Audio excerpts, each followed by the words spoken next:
Okay, it is 6 o'clock on Monday, December 11th, 2023. I am calling to order the Select Board and Board of Public Works meeting for the town of Rutland. We're meeting in the Rutland Public Library lower level.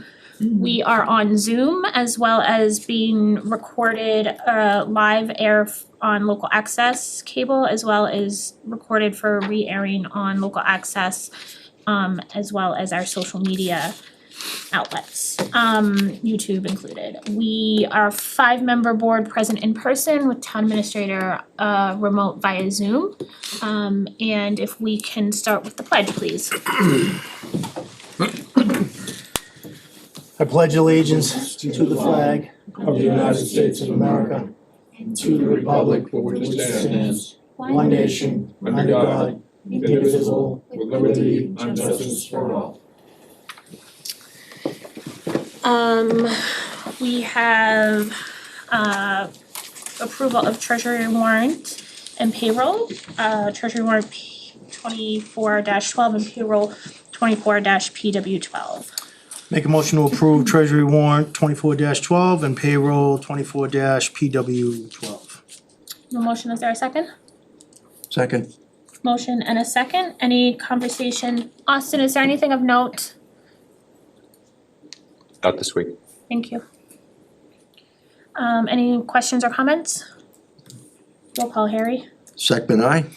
Matt's and I recuse myself from cable activities. Ledger I. Galvin, I recuse myself from Safe Place. And Whitman, aye. We have a few sets of minutes. We have our regular meeting minutes from November 27th, 2023, and then 2 sets of bylaw review. November 30th, 2023, and December 4th, 2023. I wasn't at the 4th, right? Alright, so let's separate them out. We'll do the 27th first. So I think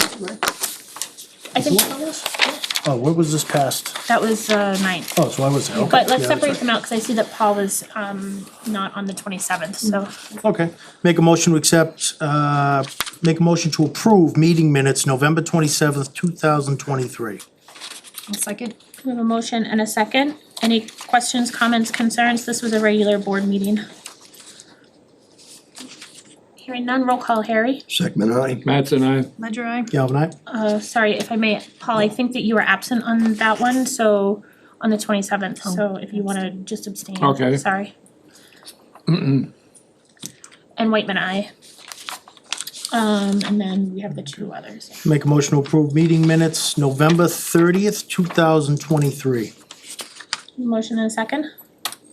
Is there a second? Second. Oh, go ahead. We'll do it to Harry. We have a motion and a second. This was for bylaw review. Is there any questions, comments, or concerns? Hearing none, roll call, Harry. Second, aye. Matt's and I, Ledger I. Galvin, I. Whitman, aye. Sorry, Tom.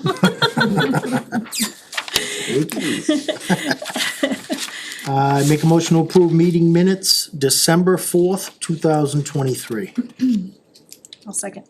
We have a motion and a second. These again were also bylaw review. Any questions, comments, concerns? Actually, I didn't jump in till, I left at 7:30. Is it okay if I could still second? Yep. It's Most of it was noted that you okay. left at 7:37, and I think honestly we wrapped Wrapped up up shortly shortly thereafter. thereafter. Okay. We have a motion and a second. Any other questions or comments? Hearing none, Harry, roll call. Second, aye. Matt's and I. Ledger I. Galvin, I. Whitman, aye. Thank you all. Thank you, Tamika. I know we've been plowing through the bylaws and it's a lot, so I appreciate the kind of high level overview that you do for that, as well as keeping track of our outstanding issues. That's a lot of writing. As we go into member comments and announcements, I just had a few things. I wanted to thank the board and staff and ad hoc bylaw committee for the marathon of a meeting we had on Saturday. I think we got through the rest of the bylaw review and there were no significant outstanding questions. There were a couple that I think Peter was gonna take back to the ad hoc bylaw committee to consider. I really appreciate all the time and effort from individuals, staff, everyone to get through that. So I think hopefully we'll have a good package going into the public information sessions in January. And then for the special town meeting that we'll have for bylaws, February 16th, I think. 15th or 16th, I can't. Yeah, middle of February. I wanna wish everyone a happy holiday season. We're in the midst of Hanukkah right now, and we hopefully will not have another meeting before the Christmas holiday. We don't have one scheduled. It doesn't mean that if there's significant issues that come up that we won't need to do something. Not anticipating that though. So I wanna wish everyone a happy holiday season. I wanna thank the Rutland Historical Society and everyone that was involved in a great Festival of Trees activity that was last weekend.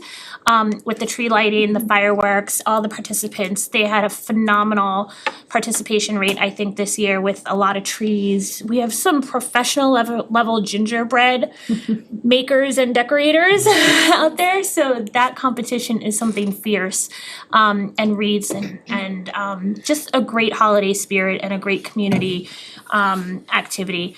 So I want to thank everyone that was involved, but it's a lot of work on the Historical Society, and I appreciate all the time and effort that that whole group does. So thank you.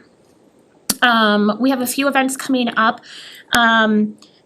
This week, the Public Safety Building is still collecting food for the food pantry's holiday food distribution. I think that distribution is this Saturday, the 16th. Is that the date? So I assume that they'll collect food through this week for that. They also have a winter clothing drive going on. You can drop off new or like new clean winter clothes in bins in the public safety building. They're also still collecting for Toys for Tots, I believe. Yes, through the 18th. Through the 18th.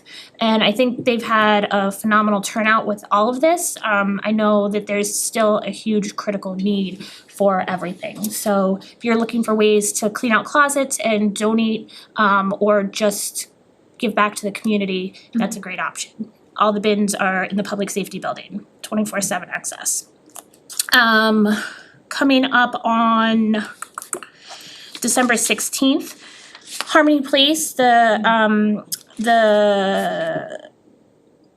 group that has purchased and is building out the property at the Rutland Heights is having a sales event here at the public library at 1:30, December 16th. They want to open it up to the town residents as a kind of first get to know them and what they're doing and what their product housing options will be for anyone, but they really are hoping to get the word out to the Rutland residents. Again, that's December 16th at 1:30 here at the library. Now through December 20th, Light Up Rutland by our events committee has voting open. You can drive around. I think I know there's a map available. I'm not sure that it's on the website yet. It should be going up by tomorrow. You can drive around and look at holiday lights, and then there's a voting option. It's a little contest, so I think it's through Google form, and you can vote for your favorite light display. That's now through the 20th. And we received notice that CMRPC, the Central Mass Regional Planning Commission, is holding a public workshop for climate pollution reduction strategies. That's Monday, the 18th. From 6 to 8 p.m. at the Quabbin Middle High School in Barry. I think that information all of this information, I believe, is on the website or will be on the website as well. So did I miss anything? There's a lot going on in December for a crazy holiday season. I know that all the schools are having their concerts. So good luck to all the kiddos that are performing, and we appreciate all the teachers getting through the craziness of December. So again, I want to wish everyone a happy holiday season, and there's plenty of resources in town if you're struggling or anything. From the churches to the Council on Aging to the food pantry and a lot of other options. So public safety building is always open 24/7. So with that, I will wrap it up. Does anyone else have any comments or questions or announcements? Yes. You thanked everybody, but you did a great job of pushing through for the attendance, the timeframes and everything else, so some kudos goes to you too, Leah. Yes, absolutely. Well, thank you. Like I said, I really view it as a full team effort, and I don't think it's any one person, so I really appreciate the whole team going all in for this, so I appreciate that recognition, but I don't think it's just mine, thank you. I would also like to add that, give a hats off to the Rutland Police Department for the handling of the traffic after the fireworks. It was very well done, and the traffic got right out of here, there was no hangups, no problems at all. Fog and all. Yeah, really, yes. Fog was tough. Thank you, yeah, that's a good one. Okay, so we have a few public hearings for tonight. We have a 6 o'clock posted poll hearing for National Grid for Maple Ave and Emerald. I think we received notice that National Grid was not able to attend because they're on storm duty. I think Rutland was spared a lot of the significant wind and power outages, but southeastern Mass and the Cape, I think, got hit pretty hard. So we have in our packet a letter and describing where they would like to have the poll. Well, I guess I'm opening the hearing, sorry. And my understanding is that it's really to address low-hanging wire concerns. Yeah. So, This isn't the same pole issue we were talking about before, was it? No, This this is is a completely different. completely different Okay. location. It's right at the intersection of Emerald Road and Maple Ave. Oh, okay. They're looking to install just one pole to address some low hanging wires in the area.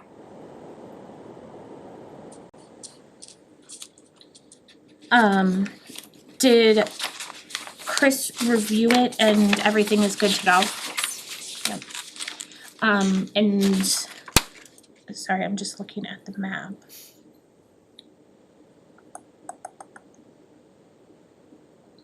So does anybody on the board have any questions or concerns or comments or anything? So it has to do with low hanging ones, basically. So they're just kind of taking one pole out and putting another one in. I think, I think that's what it was. That's what I got out of it, yeah. They're taking one down, I thought that they were, Replacing, right? we're adding. Okay. I don't Not know that if it's adding or if it's replacing the one that's there. I apologize. I don't have the petition in front of me. Well, so closing there. But they're usually very good about describing. But DPW is fine with it? Yes. And there's no complaints that we know of? Notification went out to abutters within 300 feet, and we published it as a regular hearing for the past 2 weeks, and we did not receive any feedback. and just for note, is Emerald a scenic road? It is not. It did come before at the beginning stages, but it didn't end up getting to town meetings, so I did verify that before we moved forward. Is there anyone here from the public that has any questions, comments, or concerns about the poll going on Maple and Emerald, the intersection of Maple and Emerald? Hearing none. Is the board comfortable closing and voting? Or is there additional? I mean, the pole looks like where it's being put as really out of the way. It's on the side where Emerald takes a left, so it's not on the main road where you take the left, so I don't, And it looks like they're doing it to strengthen the whole Right. wire bit, right? yeah. Alright, I'll make a motion to close, Yeah, oops, sorry. yeah, no, you're right, to close, yeah. Make a motion to close the hearing on National Grid pole, Maple Ave and Emerald Road. Second, Motion and a second to close the hearing. Any discussion? Hearing none, roll call Harry. second I. Matt's and I. Galvin aye? Whitman, aye. And just a motion to approve. Yep, Make a motion to approve the telephone, National Grid telephone pole at Maple Ave and Emerald Road. A second. there's a motion and a second. Is there any questions, comments, concerns? Hearing none, roll call Harry. Second I. Matt's and I. Ledger I. Galvin aye? Whitman, aye. Thank you. We have a 6:10 public hearing. I will open for Class 2 auto dealer license from Greg's Restoration LLC located at 26 Naquag Street. In our packet, we have the application for to class 2 auto license dealer. And I think Greg, you're here, right? Do you wanna speak to your application? Yeah, so we had this license probably 10 years ago when we opened. I had my class 2 and my class 3. I never used the class 2 because most of the stuff we do is all antique stuff and we don't put really anything outside for sale because it's worth too much money. I haven't needed it until this year. We went and sold a very high-end, we bought a car back from a customer and we listed it on a high-end auction website. And I've used my class 3 for everything else up until then, and they're like, well, you can't use this license because it's a class 3, we want a class 2. So I had to re-register the vehicle in my name and go through this, all the, the DMV is horrible. And it was 6 months of going back and forth, and if I just had this license for, I think it's $100, it would have saved me thousands of dollars. So I was like, might as well just try to reapply for it again. I did come to the meeting today because it did stir up some commotion in the neighborhood. Everybody said, what are you guys doing? You guys are gonna be opening up a car dealership? What's going on? I'm like, nothing's changing. Everything's staying the same.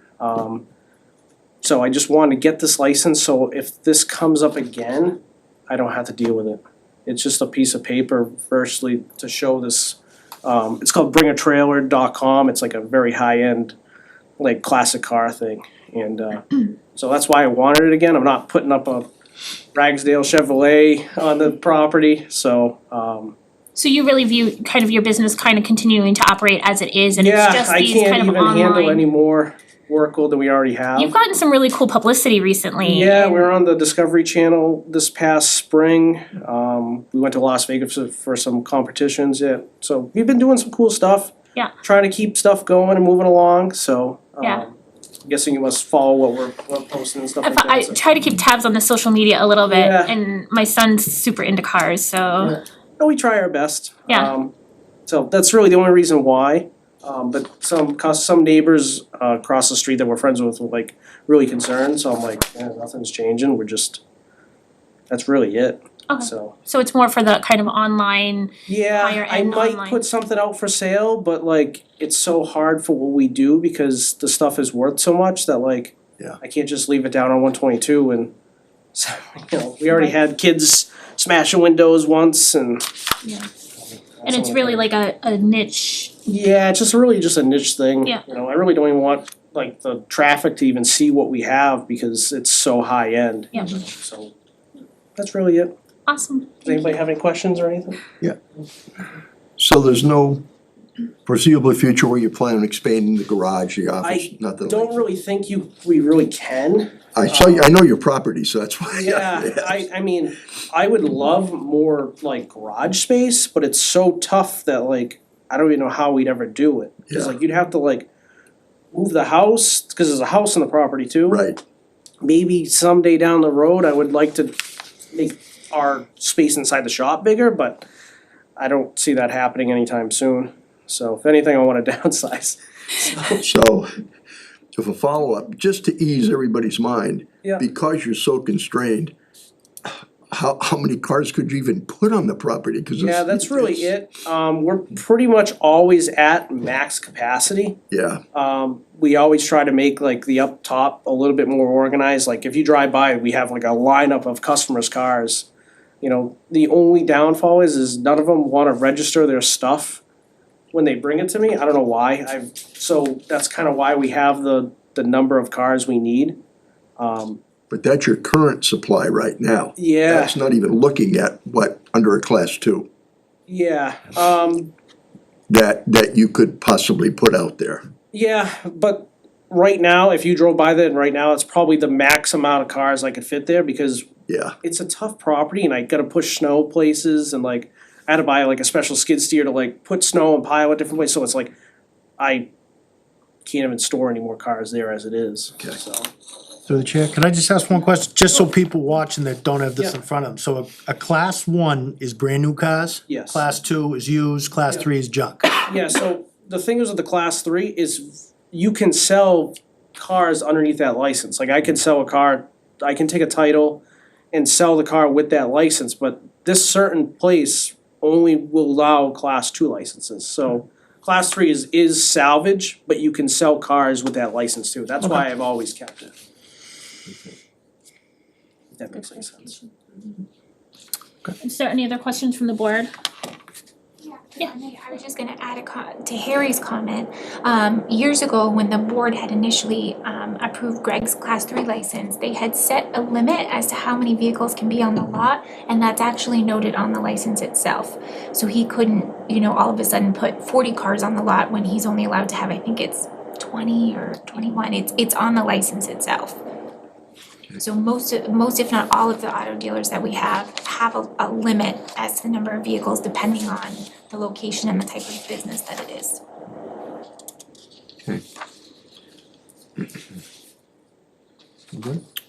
All right, I make a motion to close the public hearing in regards to Greg Restoration's class 3 license, right? Two. Two licenses. Yeah, so we'll have the class 2 and the 3, Class 3, okay, just to have. all right. We have a motion to close the hearing. Is there a second? I'll second. Jen second. This is just to close the hearing. Roll call, Harry. Second I. Mattson, aye. Ledger I. Galvin, aye. Whitman, aye. And now I make a motion to approve the class 2 auto dealer license for Greg Restorations LLC at Naquag, 26 Naquag Street.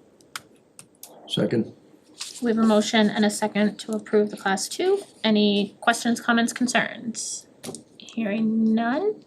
Roll call, Harry. Second I. Mattson, aye. Ledger I. Galvin, aye. Whitman, aye. Thank you. All right. So we have everything in here, but we have a whole bunch to get through, so I guess if you just stop up. I'll get the licenses to you or to Kathy. Okay, that sounds Okay. good. Is that okay? Thanks. Have a good night. Thanks. Thank Good night. Good luck and keep up with all the good stuff. Thanks. Bye. Bye. We are now moving into public comment. Is there anyone here for public comment? Name and address. Rich Lopez, 23 Sherland Drive.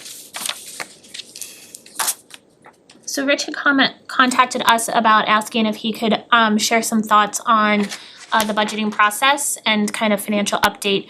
And I thought it would be best to kind of do it in a public comment session. So thanks, Rich, for doing it. And is Austin sharing the slides? Yes, he Can he hear me if I say next slide? Yes. Yeah, okay, because Austin, I'll cue you. Okay, so my name is Rich Lopez, like I said earlier, I've been a resident, my family and I have been residents of Rutland for about 1.5 years now. Next slide. This is, these are pictures from this year's 4th of July parade, so those are my kids. You may remember it got quite rainy during this year's parade. They were drenched, but they were so happy to be there. And the reason that I'm putting the slide at the outset is that in the short time we've been here in Rutland, we really feel like it's home. We feel like we're so welcome here. I said some of these remarks in March as well when I spoke at a select board meeting. So keep this in mind because I'm thinking of my children, I'm thinking about my fellow residents and just really our love for the town and just seeing all that the town is and all that the town can be in the future. So this kind of motivates me in a lot of key respects. Next slide. Yeah. So recently I was able to access some drafts of projections of the budget of the town looking several years into the future. And these are figures that Austin shared with me. So in fiscal year 25, we're already estimating, now these are projections, but they have some parameters and assumptions built into them, so they're not, we don't take them in stone, but they give us a picture, kind of a sense of the magnitude of the deficit, right? So in fiscal year 25, we see $600,000 deficit, but then zooming out to fiscal year 29, which seems far away, but it's gonna come quickly, we're looking at almost a $3 million deficit for that year. Next slide. So the thing is, I don't envy any town administrative body or people in charge of the budget. And up until this point, my sense is that it's hard to run a town, it's hard to run a budget. There are a lot of constraints, a lot of challenges. And I'm sure it can feel like for those on the select board and the finance committee, like whack-a-mole, there's so many things happening and so many things that you have to kind of manage at once. So this slide is not meant to mock at all. It's just meant to illustrate the real challenge that we have before us, because it can be really frustrating and challenging and perplexing, all the above. But next slide. I believe that with kind of our current workers and staff in the town and everyone serving on various bodies and boards, that I think we can all agree that we want to hope for the best for the future of our town, but we should prepare for the worst. We should assume that prices are not going to suddenly come down or that we're going to have budget surpluses. We have to assume our town is going to continue to grow, at least at a steady rate, if not at an increasing rate. More and more residents will move to town over time. That's what happens. Just like with housing prices, prices of homes tend to go up over time, right? So keeping these assumptions and ideas in mind, right? Like we can, I believe with some careful, creative and strategic thinking, we can anticipate some of these challenges even years before we're faced with them. Next slide. So if we stay the course, I don't know if you all can see this here, but this is just a little figure showing that if we think about our budget as a seesaw, right? We have kind of all the things that require our taxes to go into it, and then of course our revenue. And if we stay the course, we have several important aspects that are weighing down the seesaw on the side of the tax burden, and then the other side is not in balance in terms of revenue. But I want to walk us through, next slide, a few areas that we can kind of intervene strategically to put our town on a better fiscal path. And I don't know about you, I love pickles, but in this context, one of the biggest pickles that I think we're facing as a town right now is how sizable our contribution is to the Wachusett Regional School District and how much money every year goes into it, okay? Next slide. This slide shows for fiscal year '24 the percent of our budget going to education, including Wachusett Regional School District and Bay Path, and that's nearly 60% of our budget, and then all the other categories and represented by the smaller chunks of the pie. Next slide.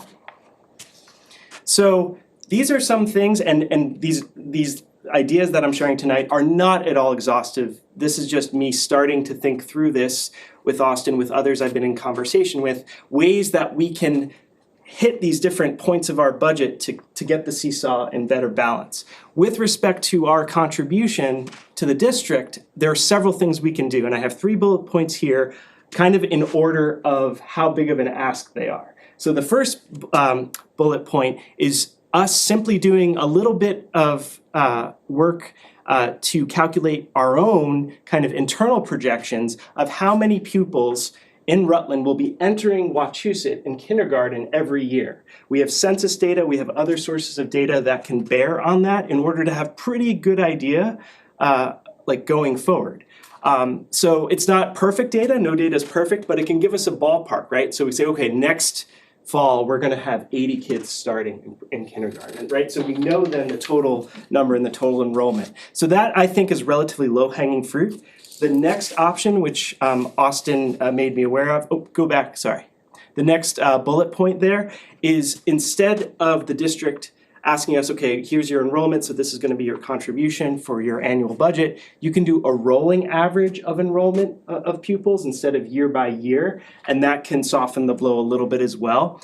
And in that case, the only hurdle that we would have to jump through is to amend the current district agreement. Now, that would have to go through the school committee, and other towns would have to buy into that, but that is, not super low-hanging fruit, but mid-hanging fruit, so to speak. And then last but not least, and this is the tallest order here, and this would require major changes to, how the district is even configured, is that we would have to totally reconfigure the tax structure and the attendant town obligations for each town in the district in terms of how they contribute funds every year. I really think that if we can begin to crack this problem and address this part of our budget with the education chunk, we'll make real progress over time. But it's going to take a lot of work, definitely a team effort. So again, I'm just listing a few ideas here, but there very well might be more ideas and more ways to think about this. Next slide. On the now, as far as town departments, right? Because we have the Wachusett contribution, Bay Path contribution, and then thinking about everything else that goes in terms of that goes into taxes. One suggestion, and I'm sure town departments already do this to some extent already, is not only to look at their current year, but to think a few years down the line based on the changing demographics in town. With Harmony Place houses being built in the next year or so and people starting to move in there, we're going to have a higher number of elderly residents in town, right? So for example, that is going to affect, for example, this is, I'm sorry, a little bit of a morbid thought, but that's going to affect ambulance services, for example, right? And other public safety services. But I think there are ways that town departments can think through and say, okay, this year we had X number of calls. These were the ages of the people who took advantage of ambulance services, and you can do an age breakdown. And then a few years out, you can anticipate the cost of ambulance services in terms of personnel and other related costs, right? So that's just an example. It just takes some calculating, and I would imagine departments have a lot of this data that they could refer to. It wouldn't identify any individuals, but just kind of in the aggregate, seeing what the trends are, right? So that's one possibility there in order to get a better idea of what each town department needs year to year in terms of its budget. But then another piece here that I think will be really critical, and Austin clued me into this, is that once the master plan is approved and moves forward and we have bylaws and other things in place formally, then we will be in better standing in order to apply for state and federal grants. Not just apply for them, but hopefully have some hit, and that's going to help our budget as well. You're already seeing this is going to be a multi-year, multi-pronged effort, but I believe we have to hit on all of these different aspects, right? Because in sum, that's going to bring down our budget shortfall, hopefully from a scale of 3 million to maybe on the order of 50, 100, 300,000. I'm just making up numbers, but just to give you a sense of changing the scale of the deficit over time so we're not so much in the hole. Another reason I'm telling all this to you is that I don't think it will be very palatable for the town every year to have a Prop 2.5 override again and again and again and just see our property taxes go up again and again and again. So we need ways in which we can hit these different areas, right? And again, it's going to take creativity, it's going to take innovation, thinking outside the box. Next slide. So now we're going to shift to the revenue side of things here. And as of right now, in terms of the number of parcels in town, there are nearly 3,000 residential parcels in town, which ends up being about 95% of the tax levy. Contrast that with only 155 or 5% of commercial parcels, and then compare that to only 10 or 0.33% parcels of the total 3,000 parcels. So I would also suggest on the revenue side that the goal should be to diversify our tax base to bring in more small businesses, other businesses that would make it into the industrial class as well, because that brings in a little bit more annual tax in as well. But here's the thing, and I think people could sign on to this, hopefully, is that we would do this in such a way without losing our town's traditions and the vibe of the town, kind of the spirit of the town. I believe there are ways we can do this. And I should also say that, with the master plan and other things in place, some of what I've shared tonight is probably redundant with that, but and I'm sure the select board and others in town governance are well aware of these issues, but at least half, if not more than half, the reason I'm speaking tonight is to bring awareness to the town and for residents of Rutland to be aware that we have huge budget shortfalls coming up in the next few years. It's not, within 2, 3, 4, 5 years, we're already going to be struggling. Fiscal year 24, we should be fine. Fiscal year 25, we're already seeing a deficit, and it's already projected to increase. So that's why I wanted to speak now in December 2023 for us to start thinking proactively, creatively, because what I don't want to see happen to us as a town is for us to respond reactively every year, and we're back to the whack-a-mole deal, right? So next slide, and I think it's the last slide. I believe this is from Field of Dreams. You may be familiar with that movie, but the idea here is that I think we can build Rutland and grow it in a way that honors the town and its traditions and history and character. But I think we're at a critical juncture in terms of sustaining the town for the next few years. And I'm not talking 20 years down the line with these figures, right? We're a few years from now. So we're gonna face this. And again, I say all of this out of care and concern for the town as a concerned resident. So thank you so much for your time, and I'm happy to field any questions you Thank you. Thanks, Rich. I know you were really involved in the financial discussions in the spring, kind of around the override and everything, and I appreciate that. And I think that that's kind of where your interest was piqued, and so I think in some of the conversations I've had with other towns and municipal governments, that kind of 55 to 60% number for education is not unreasonable. Right. For a town of this size. The cities that get a lot more funding are generally in the 40 to 50% range. So we do need to figure out a way to be more mindful or kind of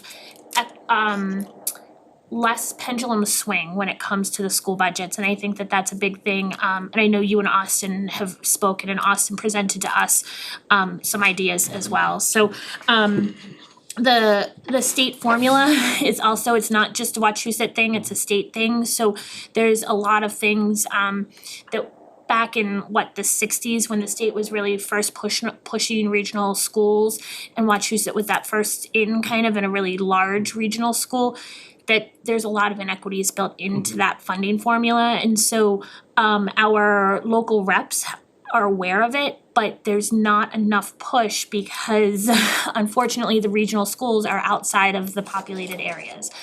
So they're aware of it and it's always on their radar, but I think there needs to continue to be that level of advocacy, and from us as elected officials, but also from the residents as well, because I think that that's a big way that we can really kind of move forward. So like I said, I know you've worked closely with Austin and town staff also, so I appreciate the time and thoughts and kind of getting it and keeping it on everyone's radars.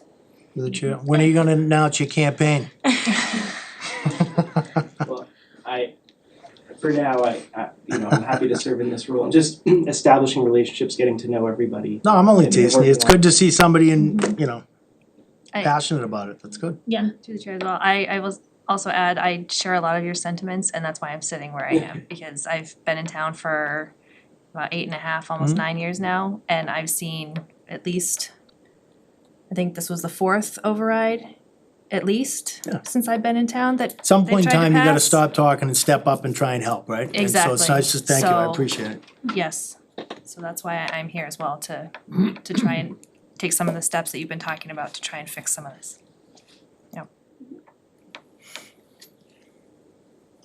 No, what got you so interested in this? Well, I'm kind of a nerd in the sense that if it's a new topic that I'm not familiar with, I try to dive in and try to understand it. So I'm very curious about a lot of things, but with town governance, it was, I never really knew how it all worked. And with a town like Rutland, it's of a size that I think things are a little easier to understand what's going on. You can get to know people better. It's not as intimidating as a large town or a city where you have more inner workings. So yeah. Thank you. I think that's great that you are taking your time with your family and trying to help do better for Rutland. So it is appreciated. John, I think you have your hand up. John's Yes, thank you, Ron. Yes, our town can you hear me? Yep. Okay, great. John Charbonneau, Town Planner. I've been in town for just a couple of months, but Austin and I have already had conversations about one point that was brought up during the presentation about diversifying the tax base Yes. through zoning bylaw amendments. So my message to the residents who see this as a need, and it is a need, is when we work on these zoning bylaw amendments to diversify the zoning and the tax base, it is imperative that people come out to support these initiatives and vote for these initiatives, because any zoning bylaw amendment or rezoning requires a 2/3 vote of town meeting. So when these come up, please come out and let your voice be heard when the time comes. Thank you. That's a good point, John, thank you. So I think we have, Austin has your slides, Rich, I think that the slides are good, but I think your words were better, you know, and so we have the recording also. And it's being live broadcast now, and it'll also be recorded for re-airing or available on YouTube and stuff, so people can go back and watch, and we can all go back and watch and Thank you. everything also. So, thank you, I appreciate it. Is there anyone else here for public comment? It's quiet tonight. So we'll move into the town administrator update. Austin, that's you. Madam Chair, happy to start. Just wondering if you'd be willing to take items A and C out of new and special business before my update, out of respect for those in attendance tonight.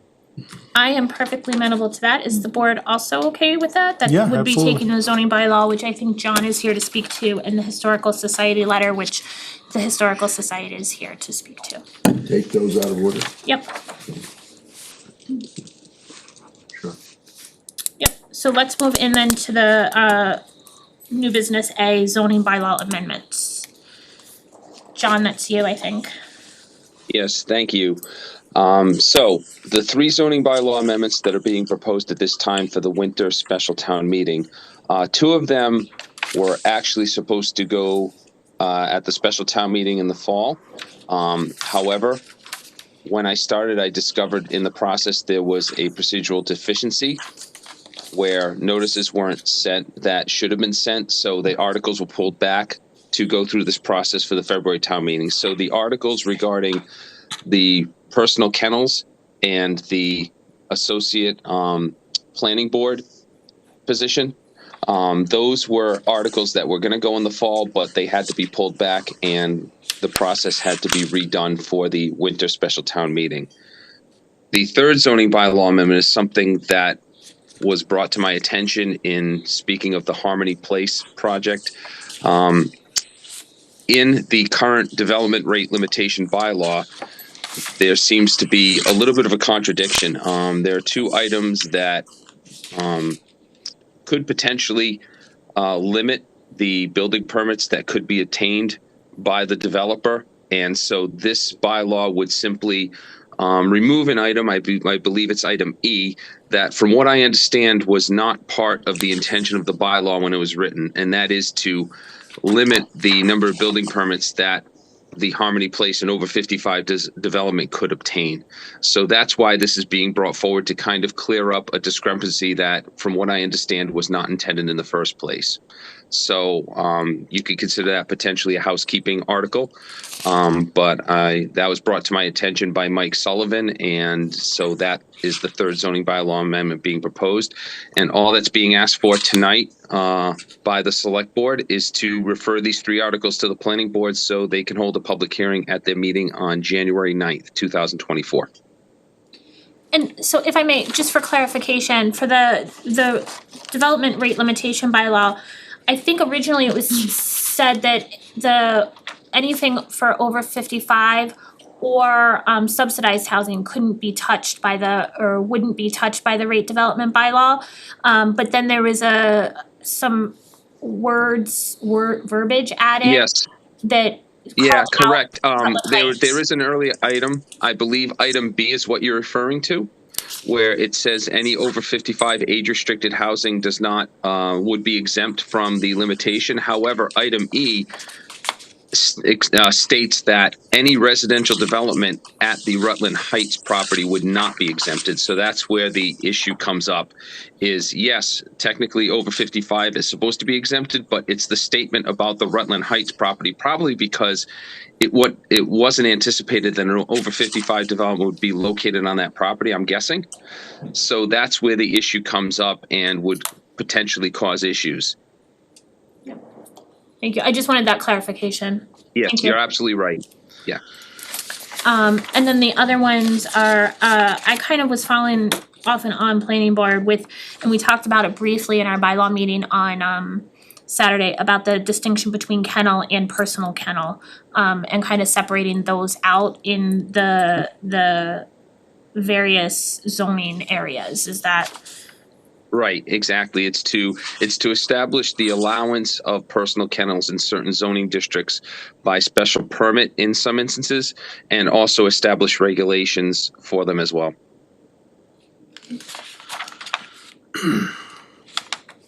And then I think the associate planning board member was the one that planning board had concerns about and wanted to have the option if they were having quorum or attendance issues. Yeah, correct. And I know that the planning board does have a full membership right now of 5 members. However, I do believe that even with a full membership, that having an associate member would be a benefit, because I've been in situations in other communities where even with a full membership, sometimes you don't know what unexpected changes may come with the board, an unexpected resignation for job or personal reasons, things of that nature. So I think having an associate member, especially when it comes to special permits where a 2/3 vote is required, just to allow a project to still have a vote at the end of the public hearing as much as possible, I think that would benefit applicants greatly. Thank you. Does the board have, so before us, John is asking us to refer these 3 changes to planning board so that they can post a public hearing for their posting requirements. And they're hoping to have them added to the February bylaw meeting. I was really Absolutely. Yep. To the warrant for the winter special town meeting in February, whatever that date ends up being. Yeah, I had really hoped that that would really only be for the bylaw review, the general bylaw review. I know 2 of these were pulled from the fall town meeting, and then the third came up as the Harmony Place is beginning development and pulling permits and everything. So they really would like clarification for all of those. Mr. Sullivan. If I might just, Mike Sullivan, Crawford Road, the chairman of the RDIC.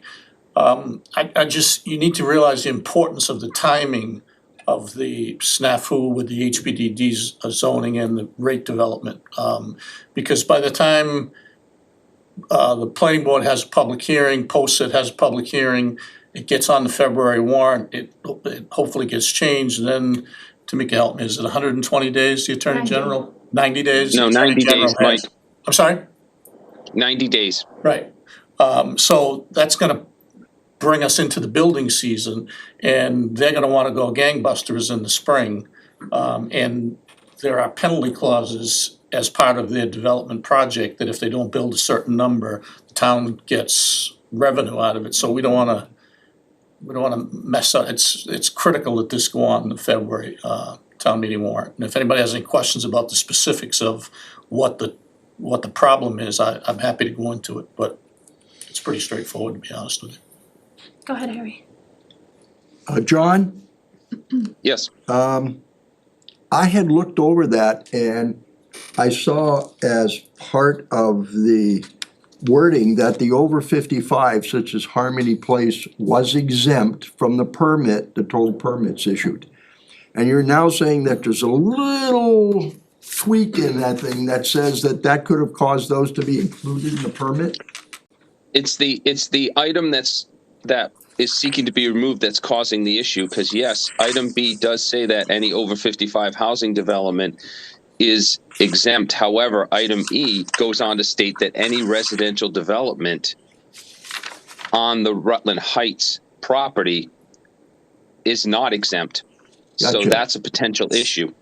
Yeah, so the words Wow. that are being asked to be kind of, I guess, recalled are any proposed development that would result in new dwelling units located within the zoning district known as as Heights Planned Development District, HPD. And we did look at this. Mike and I looked at the bylaw, and so did Dave McCray, just to make sure that there wasn't any other language that could cause a potential issue. And if you look at the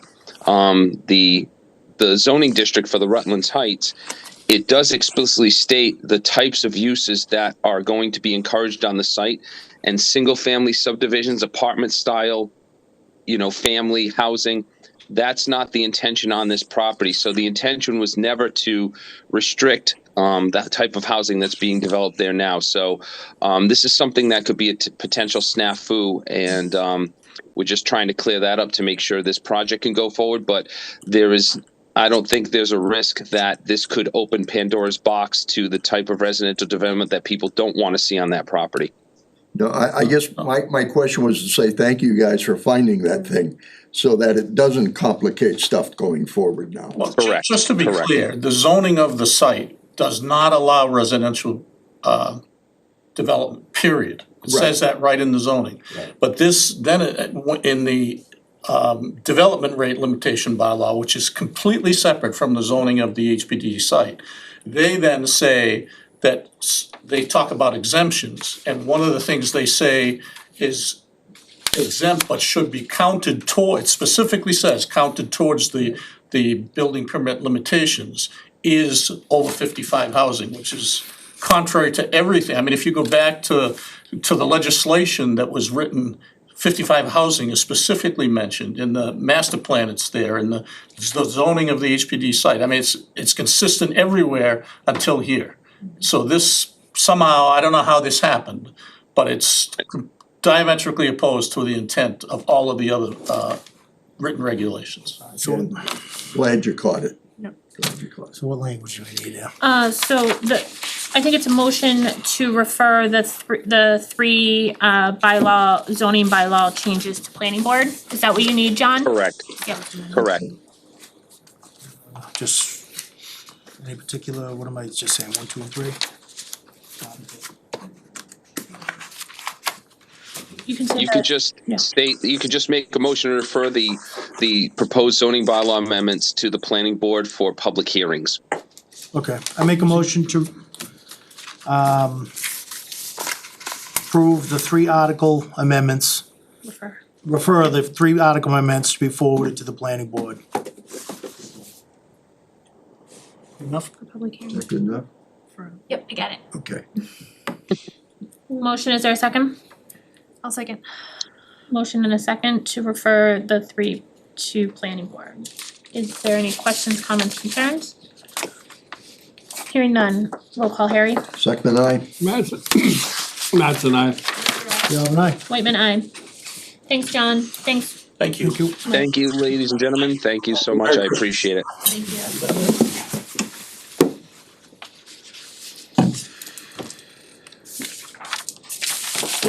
And then moving into the Historical Society letter. The board is in receipt of a letter from the Historical Society asking to have the Wood House placed on the National Register of Historic Buildings.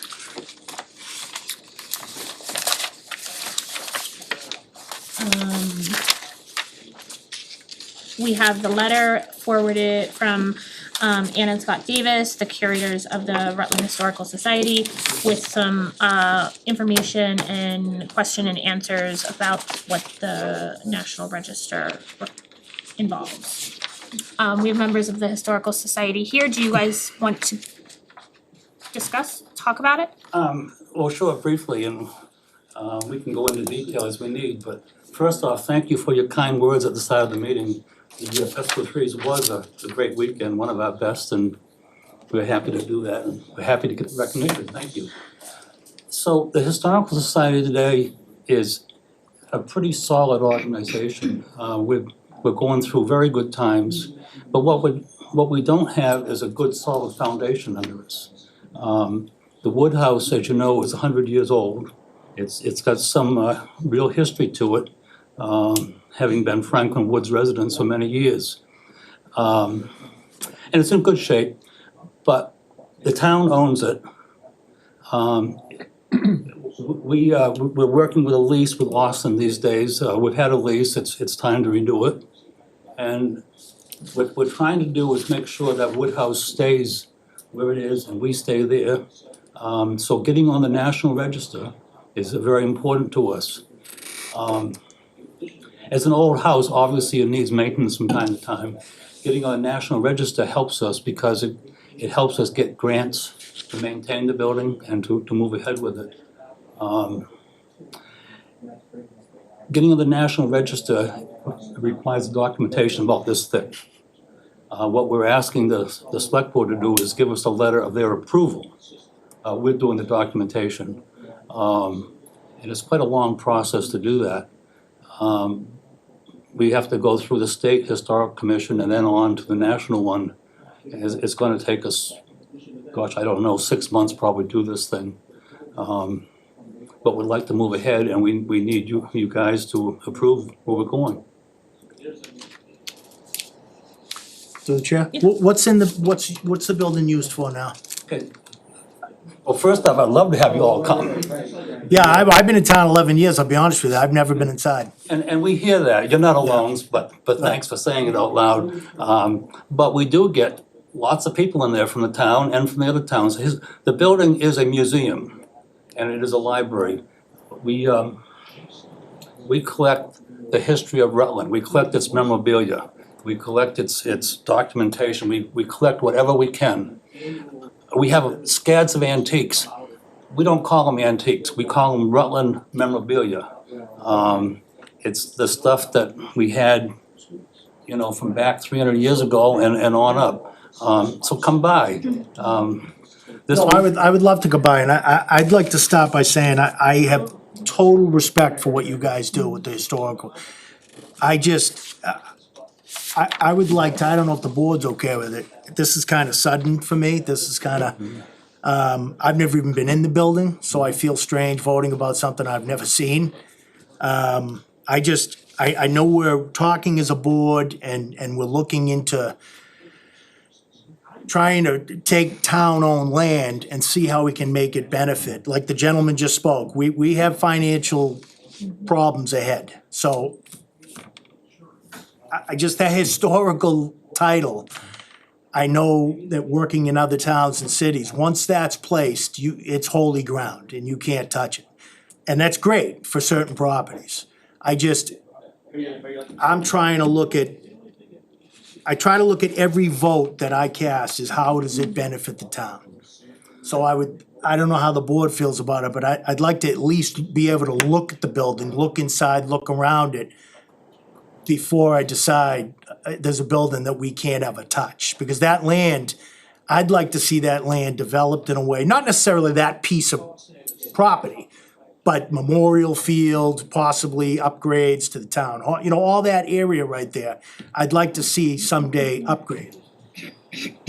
And, Well, I think, if I may, to interrupt, but I think the point that you're trying to accomplish is that it's a historical site. It needs to be preserved. well, it's not a As it historical is. site yet. Not yet, but that's what the Right, no, I the goal of understand. this is. And one of the questions I had for you was, is there any intent for the Wood Studio to be included as part of this, or is it specifically the Wood House? The studio has never been included.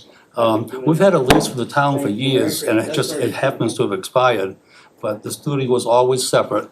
The lease required us to maintain the interior of the building and for the town to maintain the exterior building.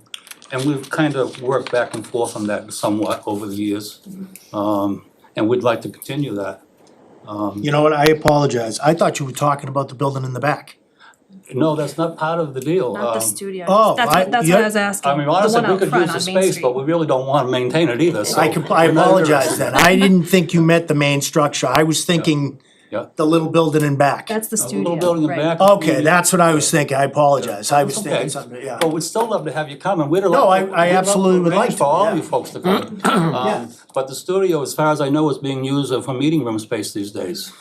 So, It's also in pretty good shape. so as far as this request, it would be specific to the Wood House that you're looking to put? That's correct. Which is Okay, the no, front main The building, front Right, main, that's yeah, correct. okay. right on Main Street, Right, okay. that you see when you come out. Right, I Maple, thought, yeah. I don't know why I thought it was I was thinking it was the little building in back. See, I thought the historical building, I thought that was already historical, I didn't even, the, apparently a lot of people thought that. so, just a little bit of history, this, as far as I know, was the only residence that was ever given to the town of Rutland. This was willed to the town of Rutland through the Hamp family. Right, And you probably know the Hamp family is historical in this town for being the town clerk for over 100 years, for 3 generations. And they've done a lot of things.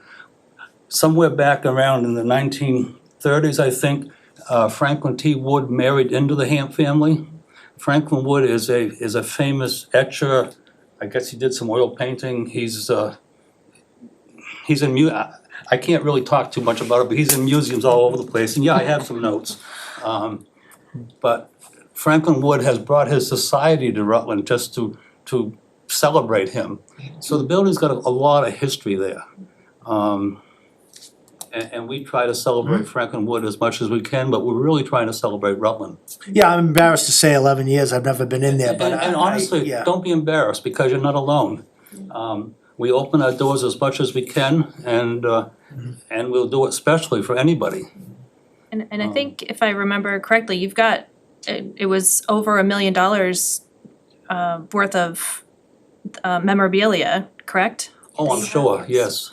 So there's. Don't say that on camera. No, it's been out there. Prices on memorabilia, Yeah. but from an antique point of view, you're absolutely right. As far as value, yes. So there's a lot there, and I know that what your archives have been instrumental in providing a lot of the details for the prison camp project and providing information and photographs and everything. So, and I mean, the schools go there for field trips to learn the history and everything, and The signage that's at the prison camp today all came from us. Yep.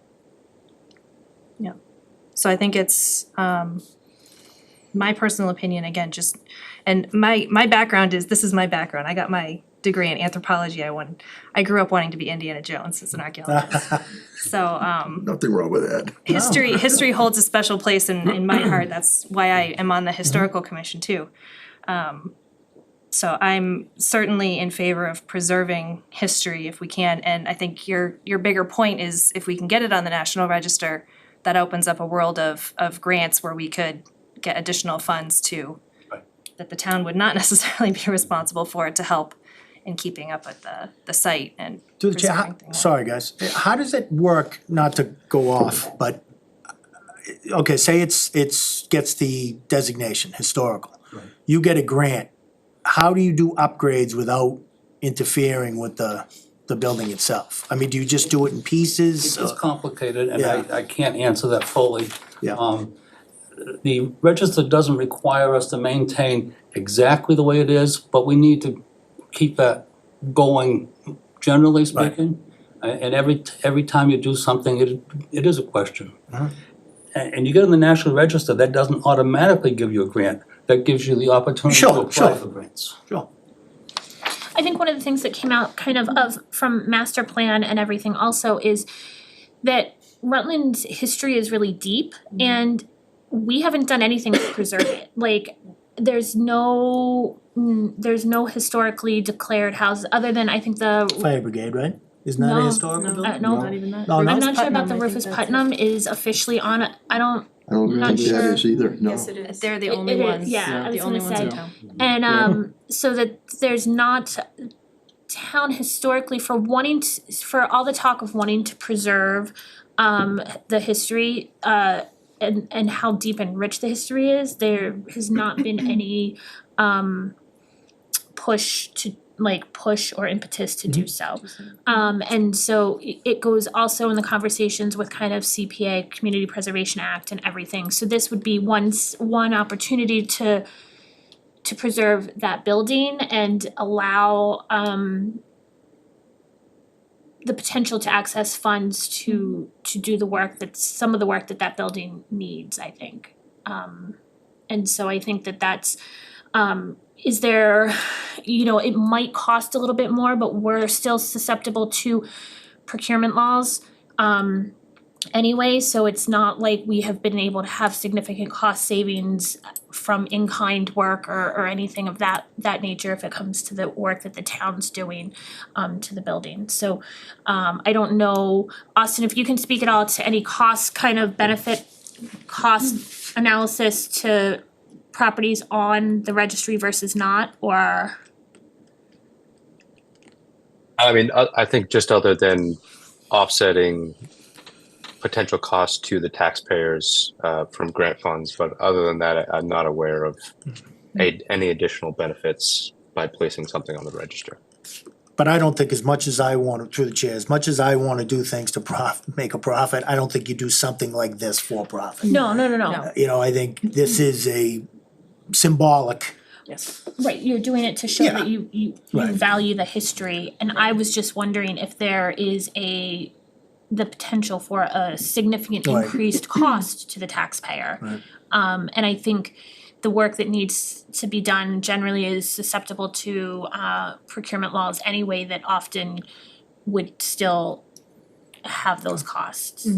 I don't know for sure, I don't wanna misspeak Austin, but I think. so for now, this is just the main building. That's right. Okay. So what's the will of the, so I've been in a number of times, I'm familiar with the building, I'm familiar with the programming that the Historical Society does.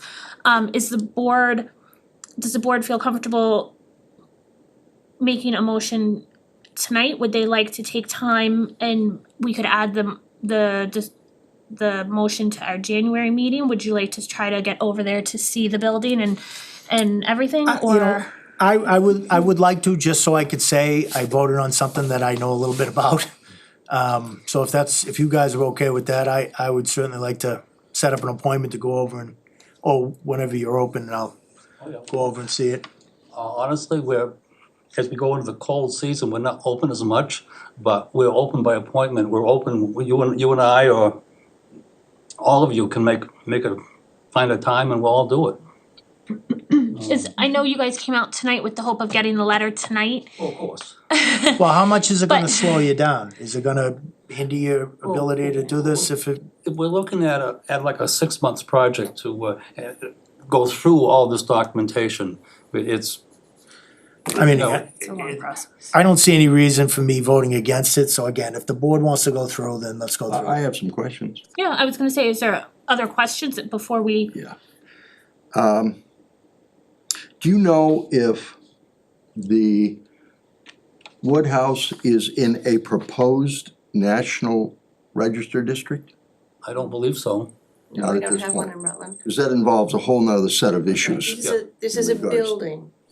It's the historic building, not a district. I'm saying, but the state has those, but I didn't know Yes, if we they are don't. proposing one for No. Rutland where this is. No. Town Okay, doesn't good. have one, yeah. Okay. Austin, this may be for you. The property is, like you gentlemen said, is currently under lease. Does that have an impact on qualifying for National Registry? I don't believe it does, and just to be clear, the lease agreement is actually expired. It has. So it's my understanding, yes, Oh. it's my understanding, the language in the lease, I believe the Historical Society, I can't remember which clause of the lease agreement, they are, I believe, a tenant at will at this point. They are still submitting their annual required payment, but at this point, they are a tenant at will per the agreement. So as Mr. Davis had mentioned, we were having some conversations about what a successor agreement would look like. I think there's also other opportunities for potentially, and I think that this would be a larger conversation for a future agenda item for possible disposition of the property to the Historical Society. But again, I think these are conversations we should have at another meeting. But right now, they are a tenant at will. One of the big questions I have is, we are looking at a lot of buildings in town and what to do with them and where we're gonna place them and so forth. If this becomes a National Registry item, historical, what effect would that have on the surrounding property of the town for future expansion or doing what we do? Good Is that something we can dictate tonight or have to really look into it? Good question, yeah. I believe the designation is just to the property, just to the structure itself. So, Just the for structure. example, yes, so Okay. obviously it wouldn't apply to, if, for example, if the town at some point supported a public safety building expansion, obviously I think we'd have some site constraints, but it wouldn't apply to, I believe, any of the abutting properties, just the property itself or the structure itself. Not the land surrounding it? Just the I structure? don't believe so.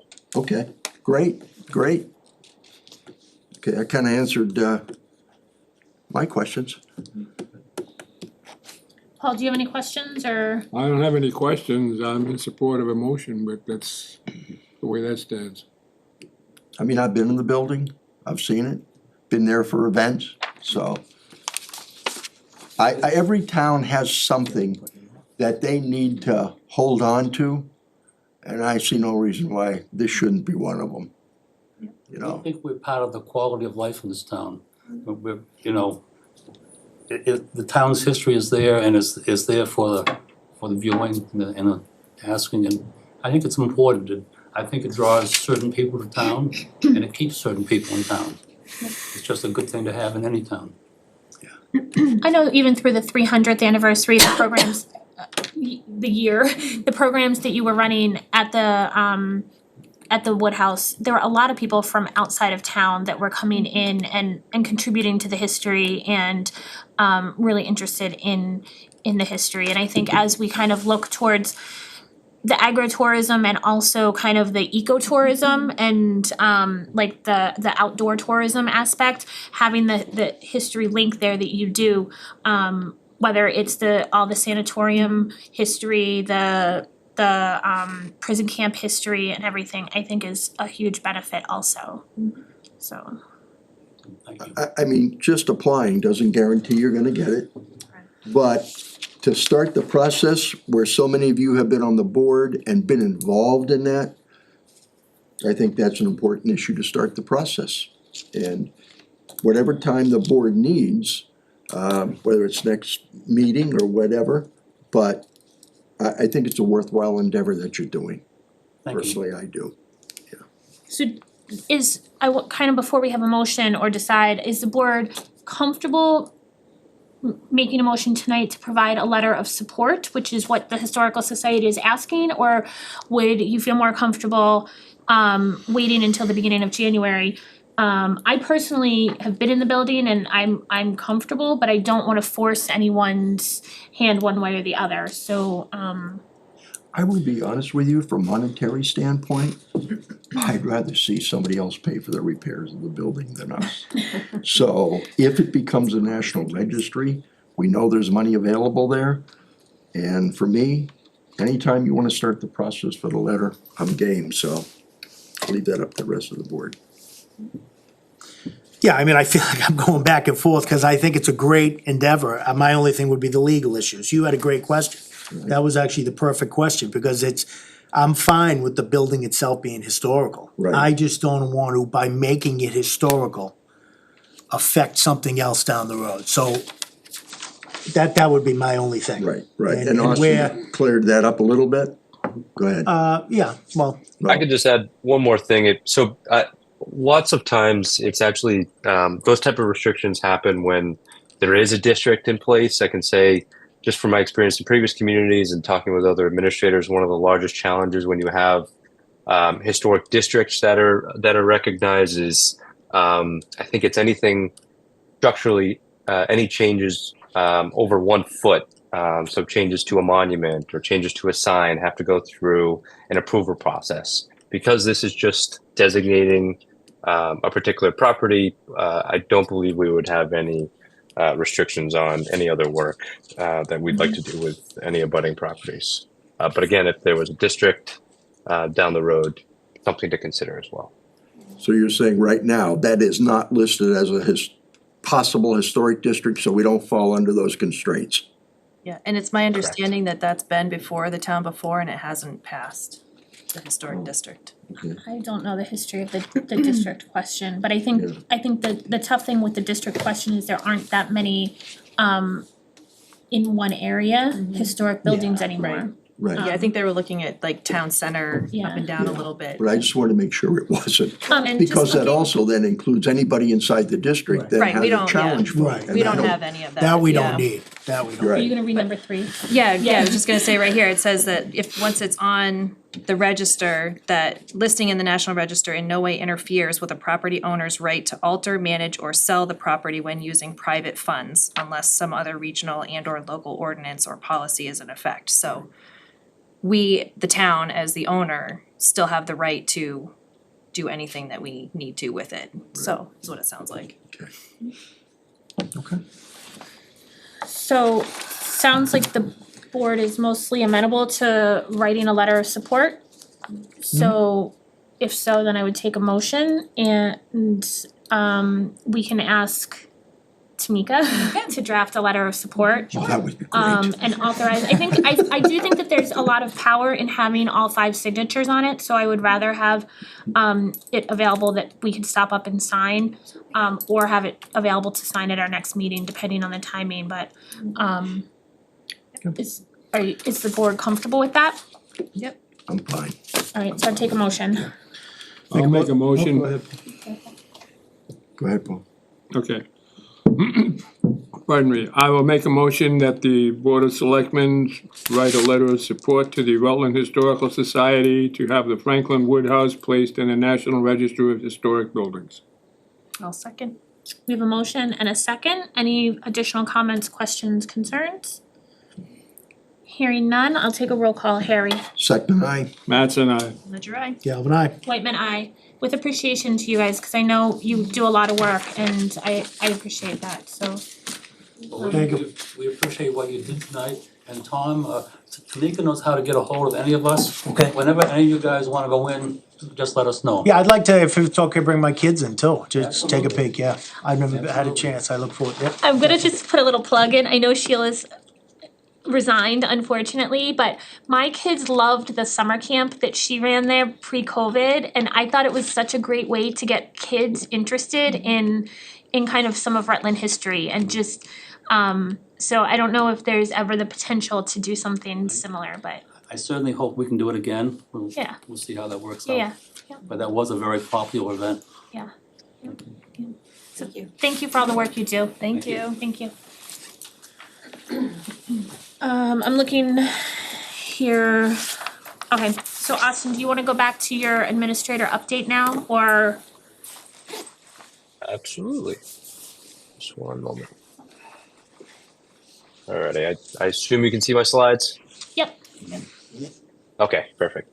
Good evening, thank you, everyone, and just before I begin, want to apologize to Dr. Lopez. I think it's clear one of the strengths that is not included on my resume is advancing slides.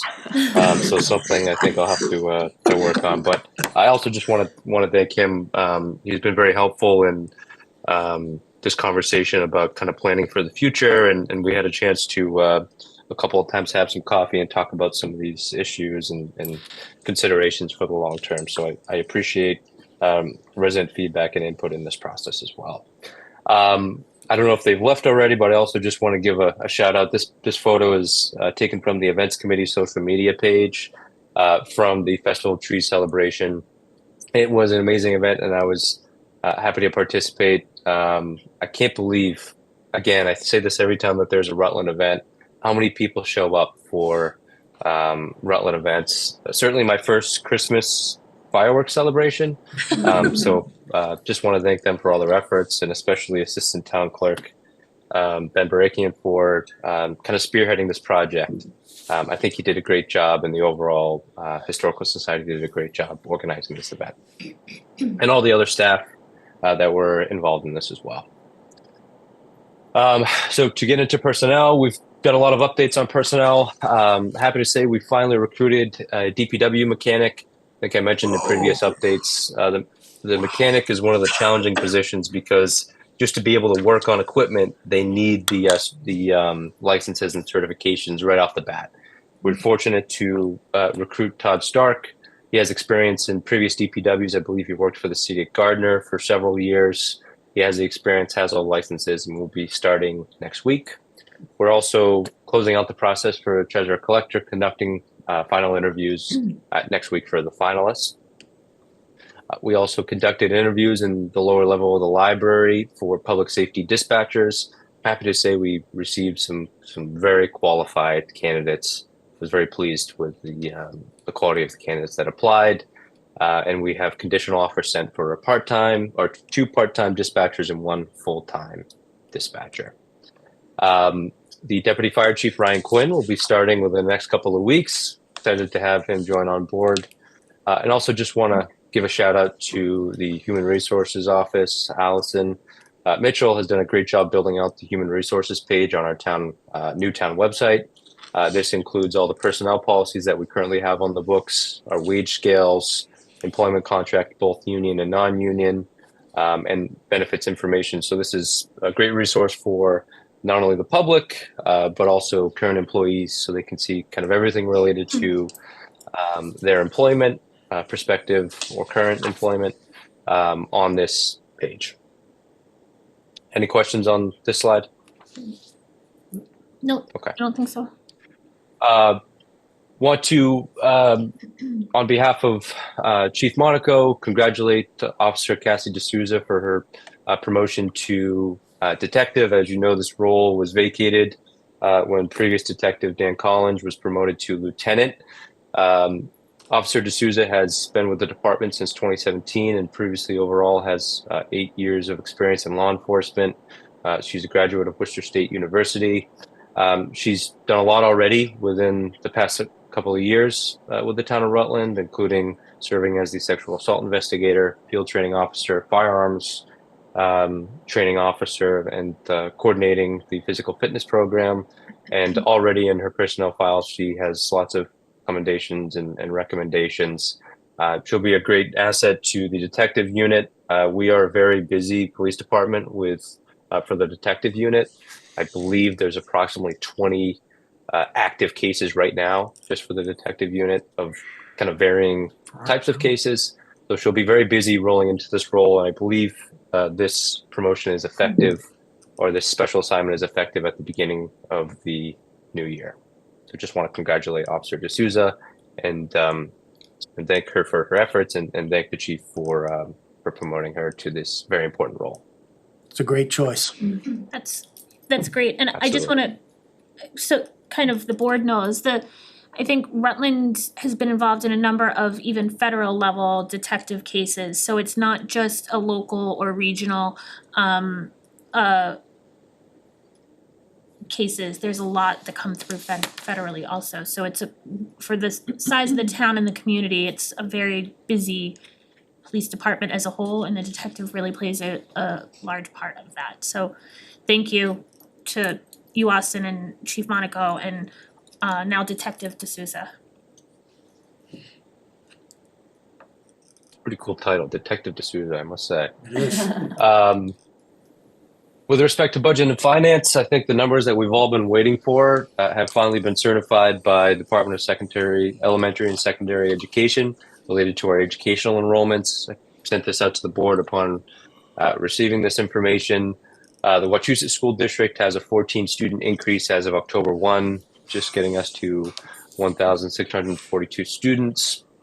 And Bay Path has a 13 student increase to 67 students. I have modified our financial plan, and I will send that out to the Select Board and Finance Committee shortly based off of, again, these are assumptions, but with some solid numbers on enrollment, that gives us a better idea for what the assumptions would look like on the budget standpoint. Still need to make some initial estimates on what their overall budget increase would look like. But again, this is a critical number to assist us in our planning. Austin, if I may. And just as yep. Oh, absolutely. no, go ahead. You can finish your thought. Okay, yeah. So just this was sent out, I believe, by Tamika or Randy from the school district. Just the overall budget timeline for the Wachusett School District. So these dates that are highlighted in bold are the current proposed timeline, or actually this was accepted at their most recent school committee meeting for the fiscal year 25 budget. So just as an FYI, there is also an agenda topic included on tonight's meeting to appoint a representative from the board that will attend the meeting on the 29th. I have a question, Austin, for Go ahead, Leah. For the Wachusett numbers especially, and I imagine Bay Path also, we need to be mindful of the number of student increase, but also the kind of proportion of that is in comparison to the other member towns. And so I know last year we had a really high student population increase at Wachusett, and also the other towns did not. In fact, some lost, so that was amplified even more because of that offset. I haven't dug into the numbers yet, but did the numbers that we got from Randy from the district have any inclination? Are we kind of within that normal range of what we would expect this year? We're up slightly. Virtually every town was reduced by varying numbers.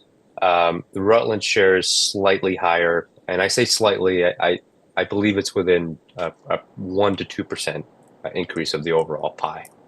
I will say I do believe that our capital assessment will be reduced. There is a reduction in our high school population. As you know, our debt assessment is related to the high school population, number of students that we have at Wachusett High School. But I think the largest increase is, I believe, in the kindergarten students.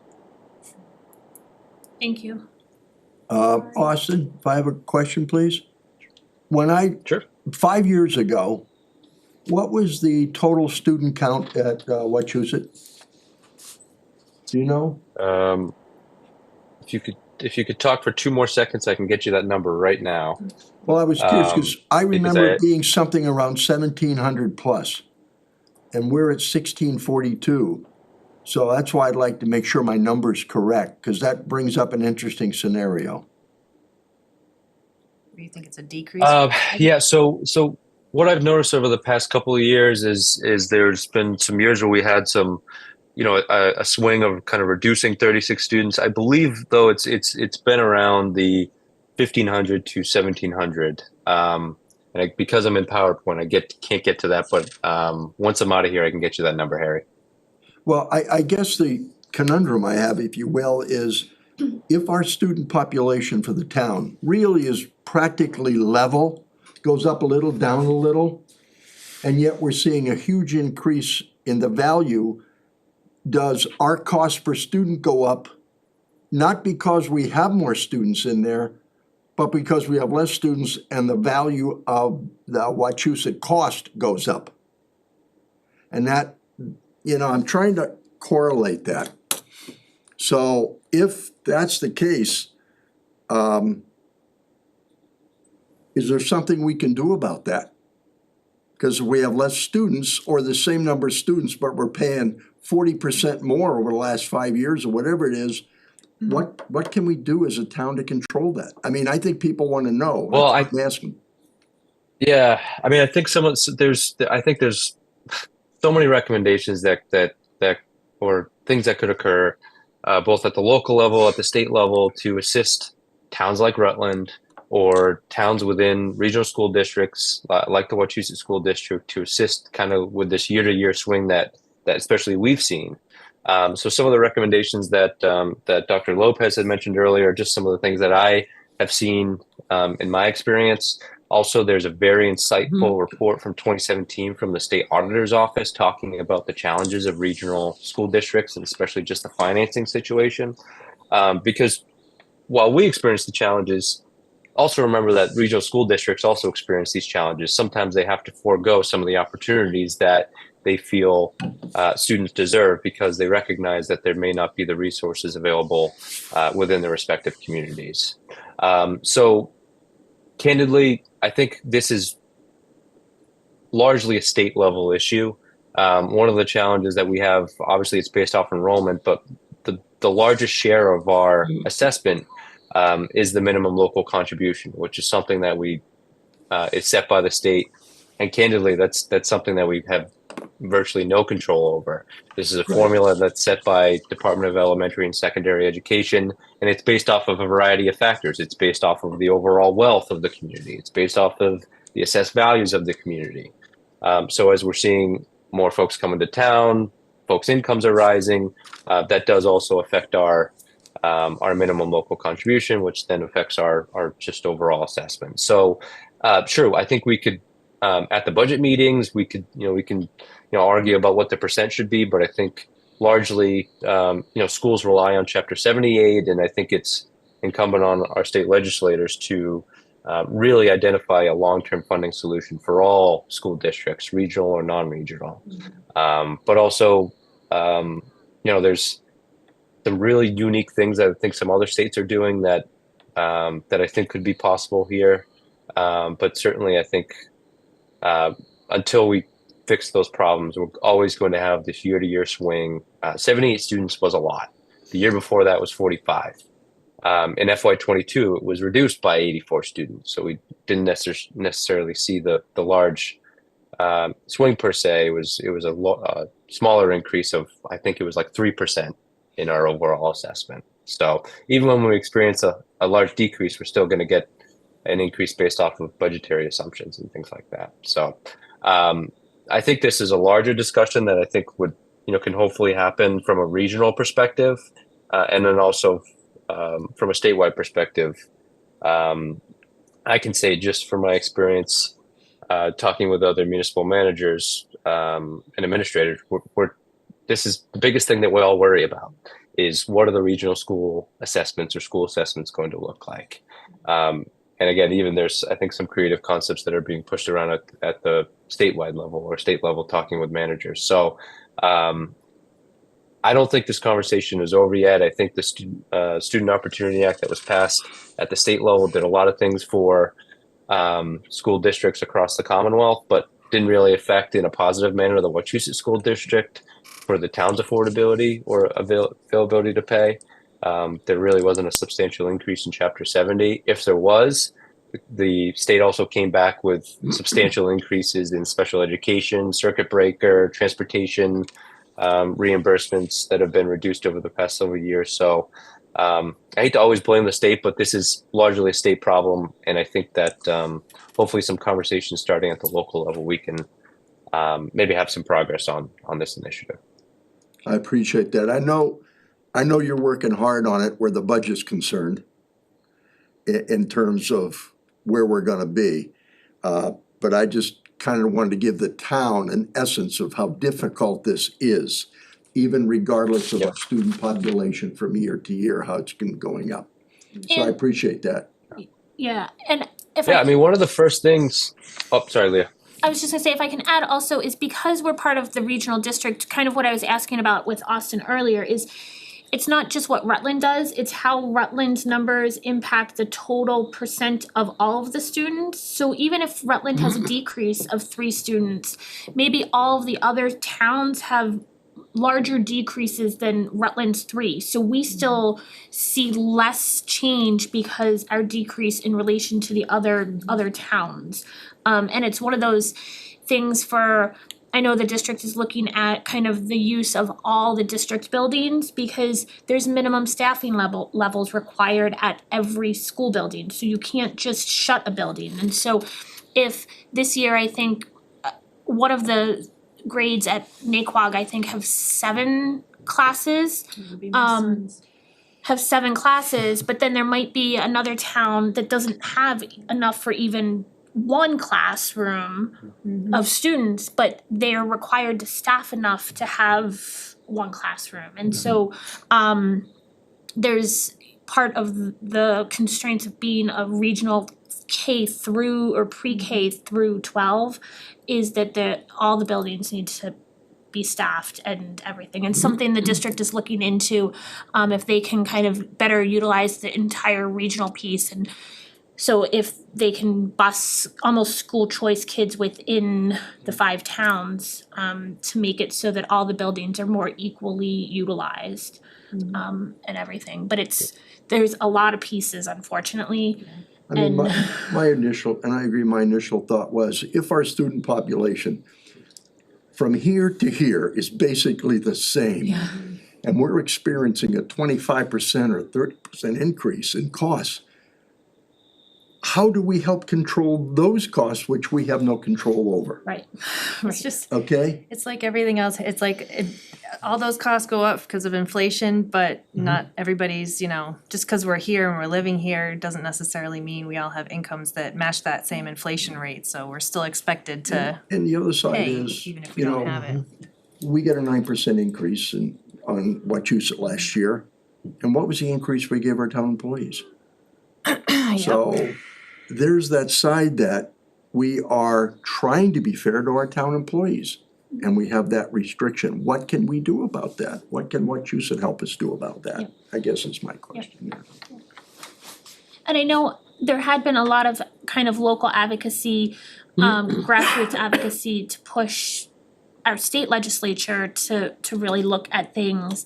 And then with kind of the turnover at the state level, within our district, it got pulled back a little bit. So it'd be something great that I think the district and the towns could unite behind, and also the citizens grassroots. One of the big things years ago was to kind of fully fund transportation, cause that's not ever been fully funded. But there's other things also. So maybe to get back onto that pressure now that we have a representative and senator in place.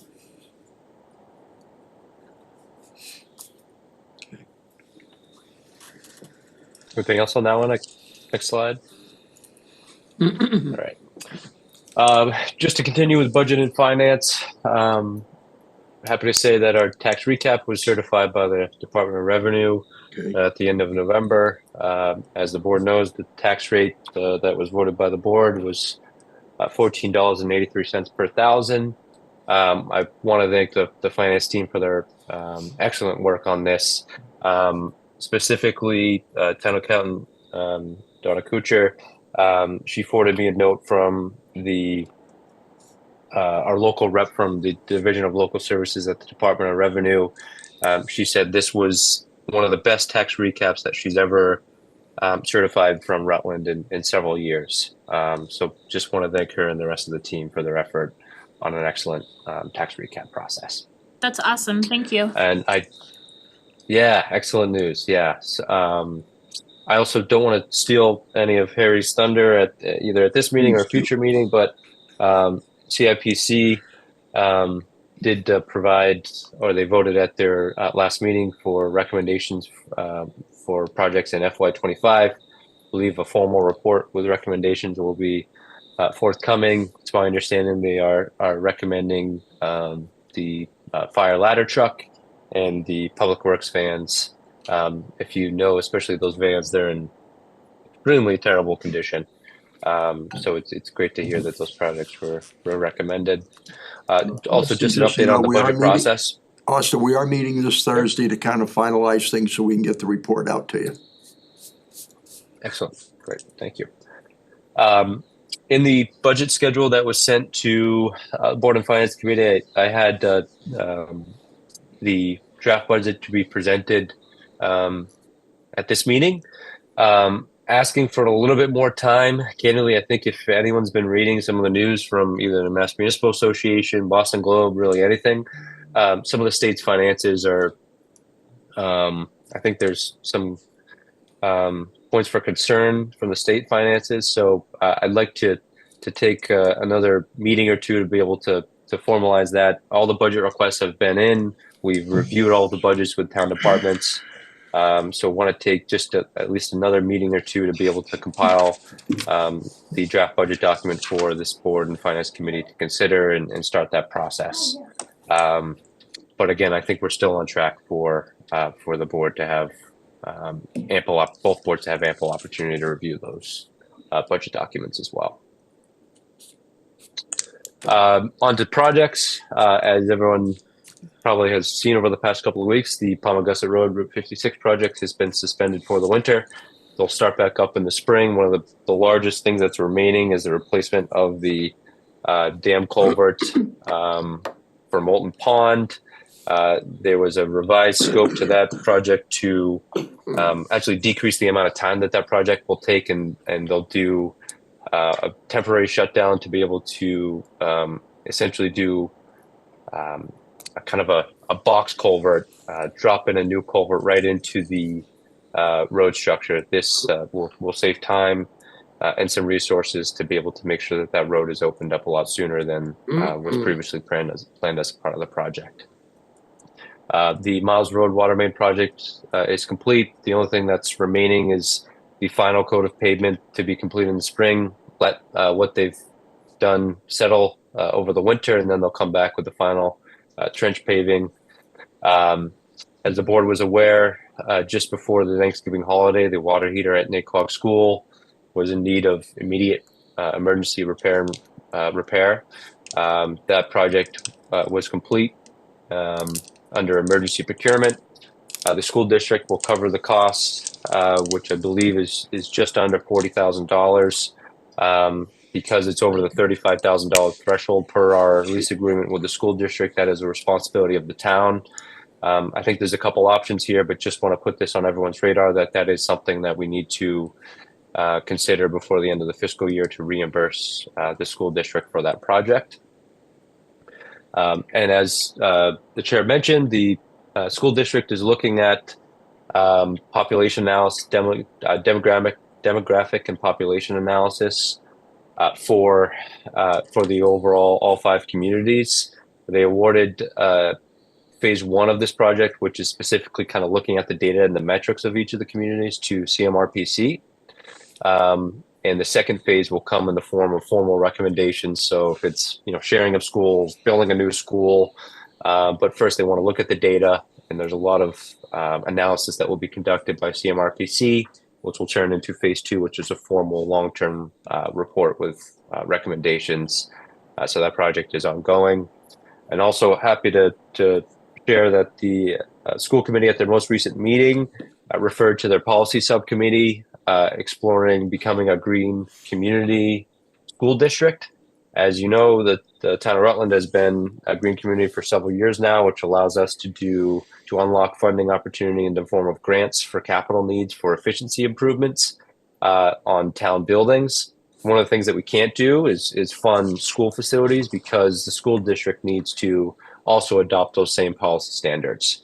After kind of talking and nudging Dr. Riley, he presented that to the school committee, and they did support this, and they'll work towards formalizing that acceptance through their policy subcommittee, and eventually at a full school committee meeting. This will unlock several $100,000 of grant revenues for capital needs that are desperately needed for the school facilities. Also, they're one of the largest users of energy in the municipality. So being able to kind of attack those high needs through this grant program will be a great win for us. Good. Sorry. And finally, I just want to, sure. No, it's just a comment, just, what we've been talking about with having, that's the majority of our budget. The school committee can help by making changes like this to allow us to get some of those additional funds. I would feel like they would try and make some of those a priority for us. Yeah. Yeah, no, I agree. It's quite literally, I think right now there's, on the capital plan, there's several $100,000 that we could apply for. If this is accepted this year, we could receive those funds next year and get those projects done. That's boiler replacements, LED lighting improvements, just overall energy efficient heating, cooling improvements to, especially Naquag is one of the oldest buildings in the school district. That building has a lot of facility and energy improvements that are necessary. And the good thing about green communities is there's no match required at all.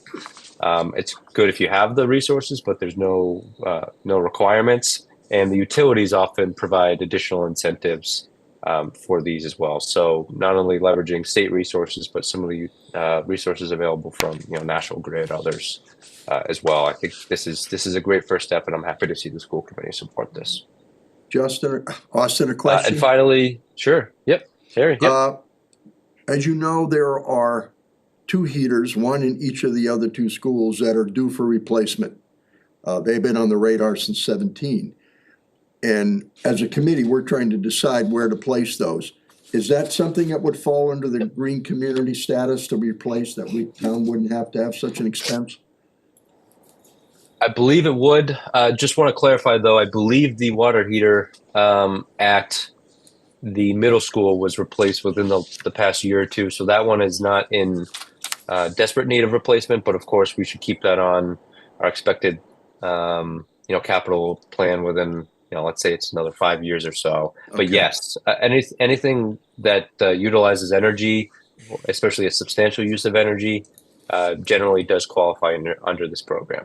Okay, thanks. Absolutely. I know we've been talking about the website a lot, but it actually went live on the 30th. Tamika and the rest of the team did a great job. This is the homepage. If you kind of go through all the boards and commissions, there was a lot of cleanup that occurred. Or all the pages, there was a lot of cleanup that occurred. So I just, again, want to mention this to everyone. There is a new domain name, rutlandma.gov. However, if you use the previous domain, it automatically reroutes to this new one.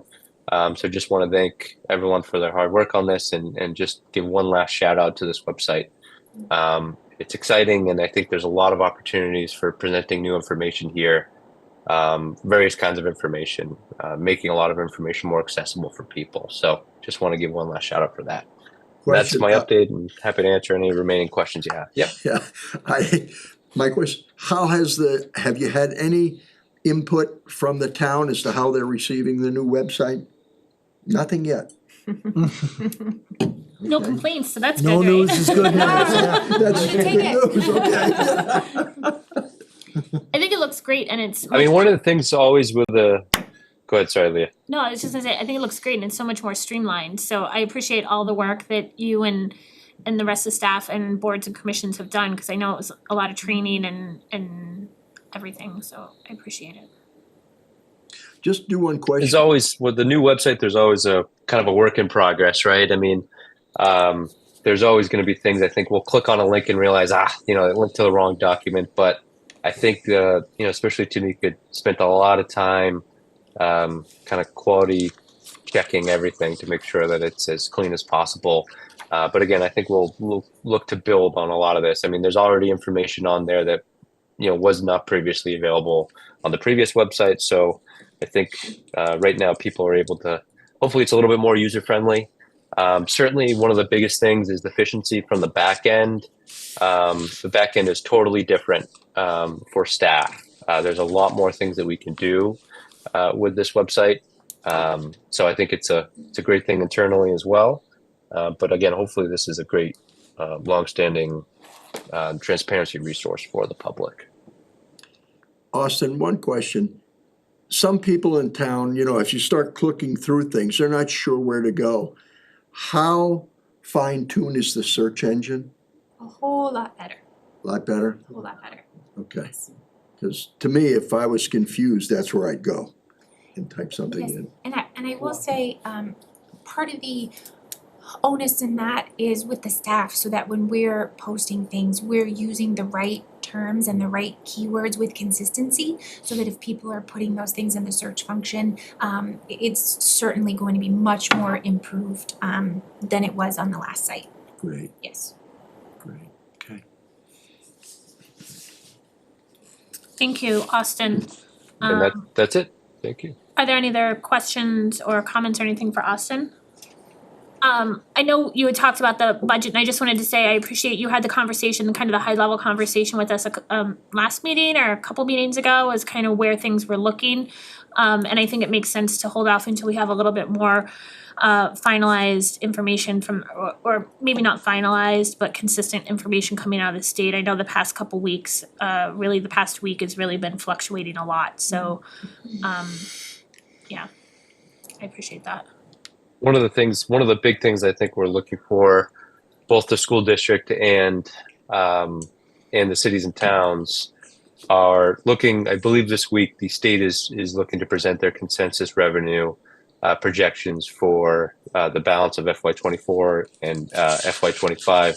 One of the things that came out early on was, and I think I mentioned this in a previous update, was that while year-to-year revenues for the state are higher, the state is not meeting their projected benchmarks, quarterly benchmarks. So that is a long-term concern. And I just, want to be as conservative as possible to make sure that, when we're presenting a balanced budget to you folks, that, we have some confidence in, especially some of the monies that are coming in from the state. And obviously you think of the school district, a large majority of their funds are reliant on state revenues. So I know that they're also, well, they always wait for the state budget to come out, but I think they're also closely paying attention to some of the presentations coming out. I believe they're planned to be presented this week. Thank you. Okay. Any other questions, comments? Okay, moving into new business, we've covered a couple of them. We covered A. For B, we have working as the Board of Public Works. We have a water abatement request provided to us by the DPW office, as well as Director Kolofsky's recommendation.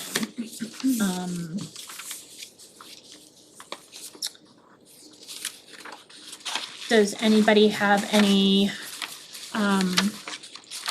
it's an abatement asking for reimbursement for a water filtration system that the homeowners had purchased in August of 2016. That's when they moved in, and I think they just installed the water filtration system recently. Oh, maybe, yeah, sorry, thanks for the clarification. I do have questions for Chris. Maybe Austin can answer those. Dealing with some of the issues that he brought up in his notice here. Austin, he blanked out the area he lives in, his street, so one of my questions, Excuse me for interrupting, the staff does that. The history has been that we present water and sewer abatement requests with redacted information to try to make it as equitable a review as possible. Okay, so one of my questions is, I was gonna ask how that area rates in terms of that water where he lives, but I don't know where the area is, cause I don't know where he lives. So I don't know how to ask the question. So in the notice from Director Kolofsky, it stated that it seems to be the only household in the neighborhood with the problem, with any sort of problem. So the director doesn't go into specifics as to the neighborhood or the house or anything, but just said the issue could possibly be an issue with their own plumbing, since they seem to be the only household in that neighborhood with the problem. We'll say, Leah, Director Kolofsky does know the specific That's what I location was of gonna the say, property. right. Yes, he does know. DPW staff, the office, the staff knows, it's just, it's been long policy that as much identifying information has been redacted so as to not, Can I ask, has the DPW been to every house inquiring of those residents if they also have an issue, or this is the only resident that's reported such issue? I can't speak for sure. My guess is probably that it's the only resident that's reported. I don't think DPW has the person power or the precedent of going to neighborhood or house to house to check on water status. And we have asked, especially we did a big push through this fall, summer and fall for residents to reach out and provide information. But Austin, I don't know if you know for sure. Yeah, so Kendall, I think this request, while I think it's the first request for this type of abatement, I think the theme not only relates to, obviously we did have the PCE notification that was sent out to some folks in the community, but I think also there was a lot of attention this year, especially on social media, paid to the overall condition of the water, both from a smell, but also the visual condition of the water. I think a lot of folks, or some folks, had kind of proactively installed these water filtration systems in an effort to improve the quality. So I don't know totally if it's related, this particular request, if it's related to, for example, the PCE notification, or just an overall effort to improve the water quality for their respective home. Just again, I think one of the challenges that if granting this request is it does set a precedent. If you reimburse one, you got to reimburse for all, and not sure if all of those, if the department has adequate resources to be able to do so. Obviously, we do rely on rates to support the department. So without speaking kind of specifically about the request itself, I think it's just also candidly related to the kind of general conversation that I believe occurs every year about the condition of the water. And certainly I think through a capital program, ideally I think we can work to make just overall improvements, not just for this resident, but the entire water system. Starts at the treatment facility, well, candidly, starts at the pond, treatment facility, and then the rest of the distribution right up until the property owner. So, yeah, I guess just without going into specifics about this request, I think I think candidly it's just related to, again, the summer of crazy water in Rutland. In my questions, I'm trying to be fair to the homeowner, but a question I had, and I don't know if you or Chris can answer this, was, he said he installed a major filtration system. The town doesn't buy them, we don't support them, but did he ever discuss what effect that would have on his water, plus or minus, with DPW at all? I mean, he went and did it on his own, and now he's asking for us to pay for it. Did he talk to anybody about it from the town?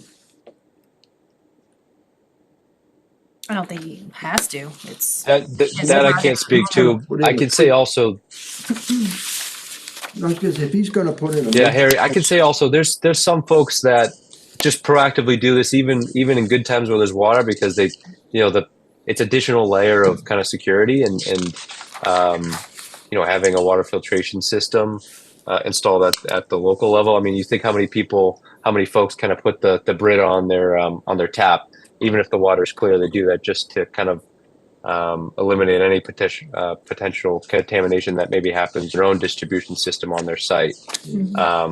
I don't know if they've had these specific conversations with the water department or public works staff. Well, I'm just trying to get a handle. But I believe the applicant is attending the meeting, has just raised their hand and on Zoom as well. Oh, they did? They're attending the meeting? I believe so. Okay. We see a hand raised on Zoom. Yeah. If you, technically we ask for name and address, however, that then takes the anonymity out of the decision. So if you can just hold a minute, I have a couple of questions or comments, I guess. I'd like the board to have a little bit more discussion, if that's okay.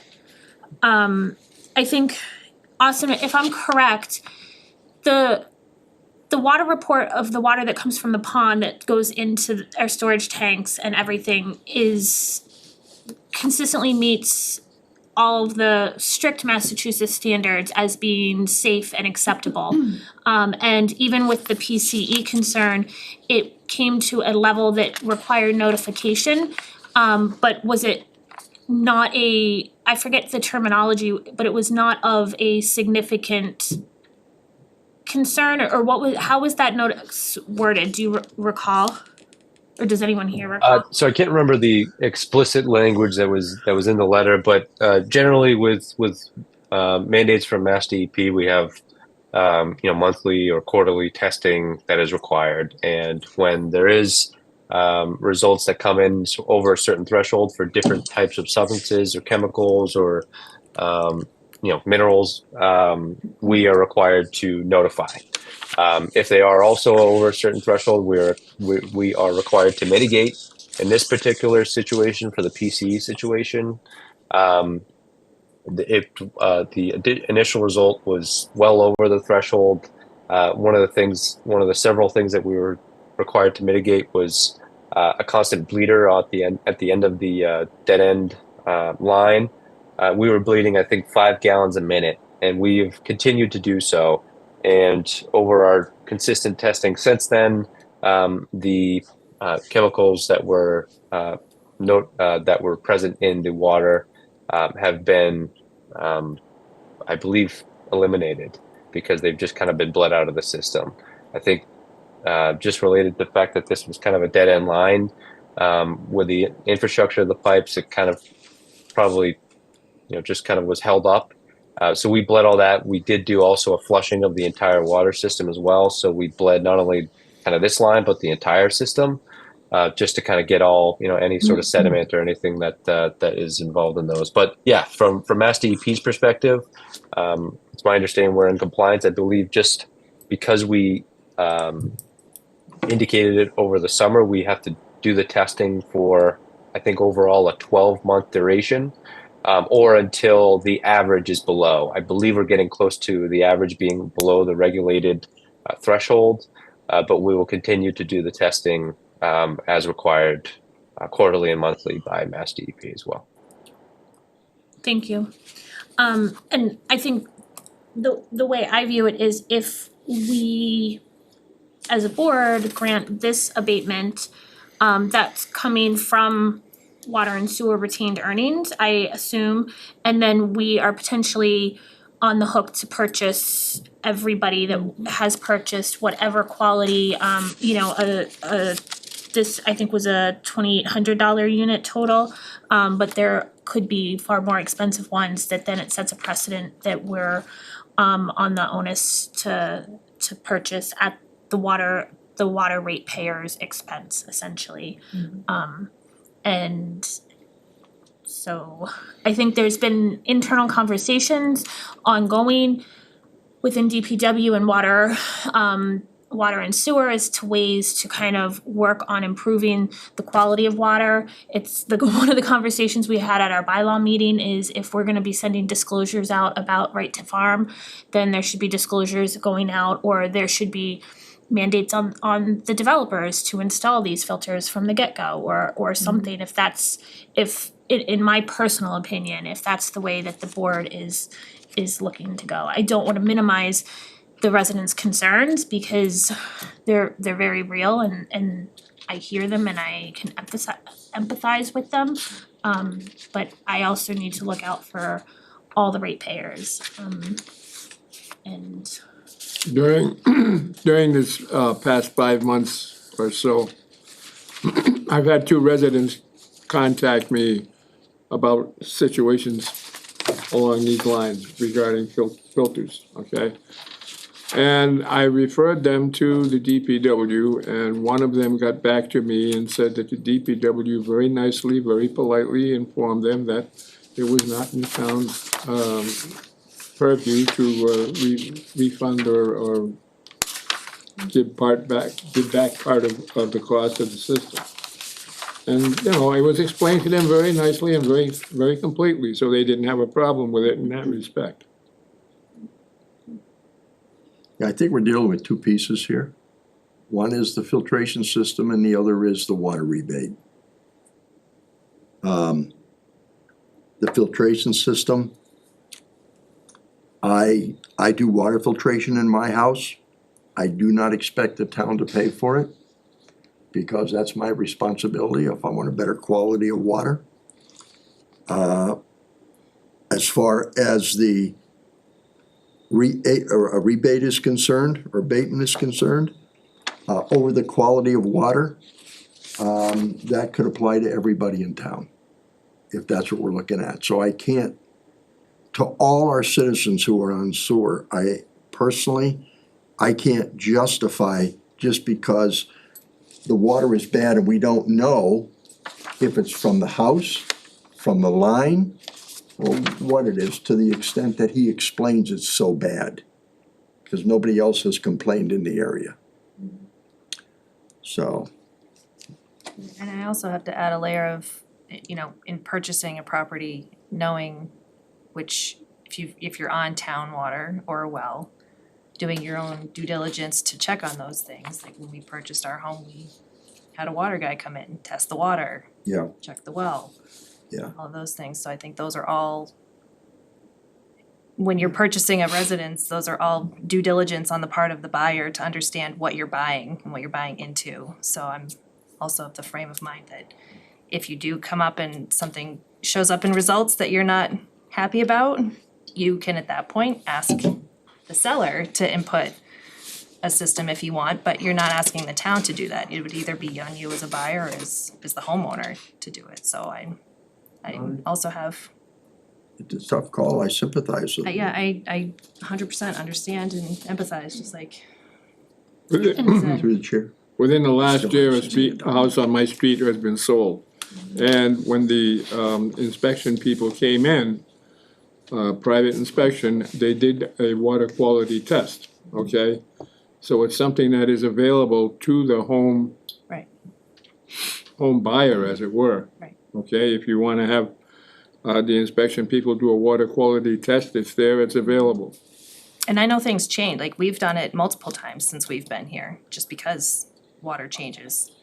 So it's not just a one and done thing, but again, that's at the expense of whether or not the owner chooses to do that. Yeah, and I think, I mean, Harry, you brought up a point about it is the two pieces, it's a reimbursement for the water as well as the filtration system.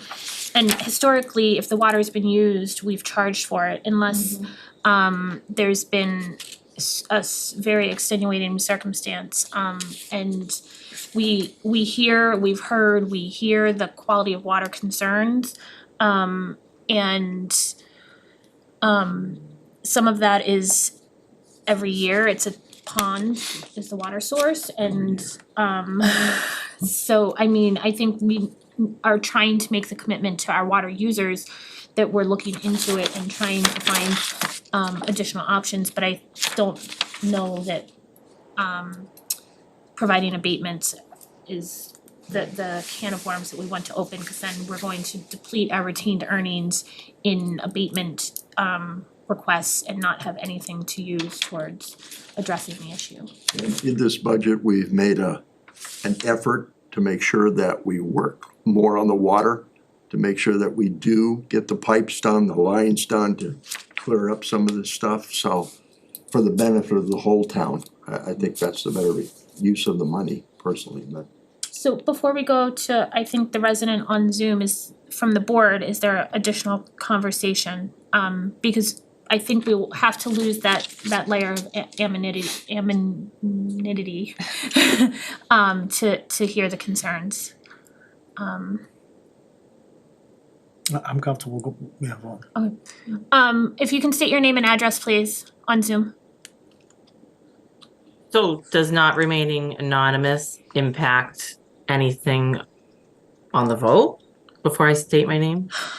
So I think if you wanna speak on it, the public comment guidelines are such that a name and address are stated, and so Austin, Tamika, correct me if I'm wrong, I don't, we've never had residents speak on abatement requests because we've asked for it to be as anonymous as possible. Yes, and I did share that with them. Okay. Yeah, so Madam Chair, I think the practice of abatement, I think this has been a practice and extended as a courtesy to the applicant. However, if the applicant chooses to waive the anonymity, I don't think, certainly in my experience with other communities, it is not an anonymous process. And generally, because this is a public meeting, it shouldn't sway the Board of Public Works one way or the other, just because they know or don't know who the applicant is. I think the facts are here. However, if you kind of choose to waive that anonymity, you know that word. I think the conversation and kind of the merits of the application still exist within what was submitted. Okay. Fine by me. This is Christine and Brian Bjorklund, 22 Sherriland Drive. So, we were listening. This is kind of what we expected, the views to be, and we understand the one for, you do it for one, you do it for all approach. We get it. But I wanted to address a couple comments that were made. Somebody on the board asked, have we ever called and spoken to the DPW? Every single year. All the time. Every year. Every summer it happens. We're told that, this is what you have to do. You have to make sure they're aware of it. You have to call. We call, we email, we do social media, communication. So it's very well documented over, since 2016. And the other part is that we applied for, either or, an abatement of the water bill for the portion of the billing period in which we could not drink or cook with our house water and had to go out and purchase spring water instead, on top of paying for our water bill. That's a waste of our time, it's a waste of plastic. You know, every year, it's like clockwork. And then for this year, you know, and back to calling the DPW, yes, we call the DPW every single year and talk to them.